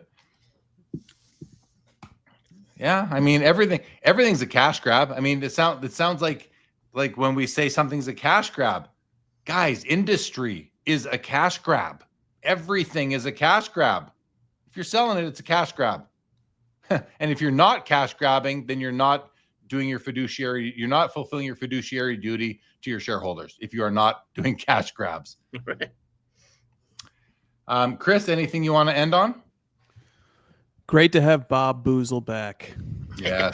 He says, "Why, Kareem? Why are you making me take my heart pills?" Mike Petty, what's up, my guy? Mike Petty and I. First of all, Neo was in the show earlier here. I had the pleasure of walking back from one of the events. We were at the same hotel. We walked together back to our hotel and had a nice little chat. And then Mike Petty and I got to walk home one night from a restaurant. We got to have a good chat. Those are the moments that you kind of don't remember to mention, or you don't. But they are the little seeds that are planted throughout the week. Even if you're walking to the bathroom, you run into somebody, you walk for 2 aisles with them and then say goodbye, but you have that quick exchange. Those are the nuggets. That's what makes a card show really worthwhile. Never mind the cards. It's those moments of interaction, human interaction. Reef the Sea says base cards matter. Diamond card collectors here. Enjoyed the conversation. Thank you, Diamond. Appreciate that. Bob Boozle says, I get the Hoge seal of approval, showing this to my wife. He said his wife deleted his account, so maybe he should just, or maybe that'll buy him some time. Yeah. Oh, look at this. Sacramento says, couldn't you argue rookie cards are a gimmick too? Why aren't MVP year cards or championship year cards or final cards of a career as valuable? I've had those similar thoughts. When I was a kid, I thought the last card was the coolest, not the first. Like when I was 11 years old. Last cards, like, oh, here's Bobby Hall's last card in 79 OPG. That's cool. I want that. Josh? Firsts matter. That's why. First matter, not lasts. First, the ones that are important. Yeah, I hate that I'm quoting someone here, but he's right. But I'm sure that there are exceptions to that rule. There always are, right? There are. There just are. But still, the comment holds, like MVP year. So why isn't your first card that you won an MVP? That's a first. Your first card for the year you won your first championship. That's a card. Jordan's base card from his first championship year. Anyway. I listen. I'm not trying to argue those against rookies. I'm just saying that I somewhat agree that the rookie card, the fact that the hobby gives it so much weight, is somewhat of a gimmick in and of itself too. Thank you, Reef the Sea Forever. Appreciate that. Professor, great to have you here. He says, is it ironic that comps come from public recordings usually, but used to determine private sales that are not always recorded or documented? That's a fun point. Hey, Chris, what do you think of that comment? I think that's a fantastic point. It's so fascinating what data makes it to the light and makes it to the public's eyes and what data doesn't, and how that decision is made on levels, that serve a number of different interests. So I find that extremely interesting as well.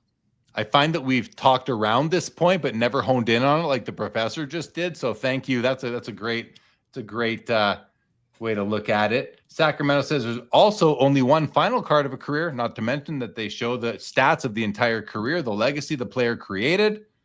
Definitely. Mike Petty's wife just said to turn that crap off and come to sleep. But I said the guy Hoge sounded really smart and wants to go downtown. He's purse shopping. All right. Dan Brown, rookie cards, like a lot of things, were driven by manufacturers to get you to buy the new product. They paid Beckett Magazine to drill rookie cards into our head. Corporate influence on Beckett. I mean, I don't know. I'd have to ask Dr. Beckett, who is probably listening to this at some point. Dr. Beckett, I'd love to hear if this is if there's truth to this comment here, which reads, just to be clear, rookie cards, like a lot of things, were driven by the manufacturers to get you to buy the new product. They paid Beckett Magazine to drill rookie cards in our head.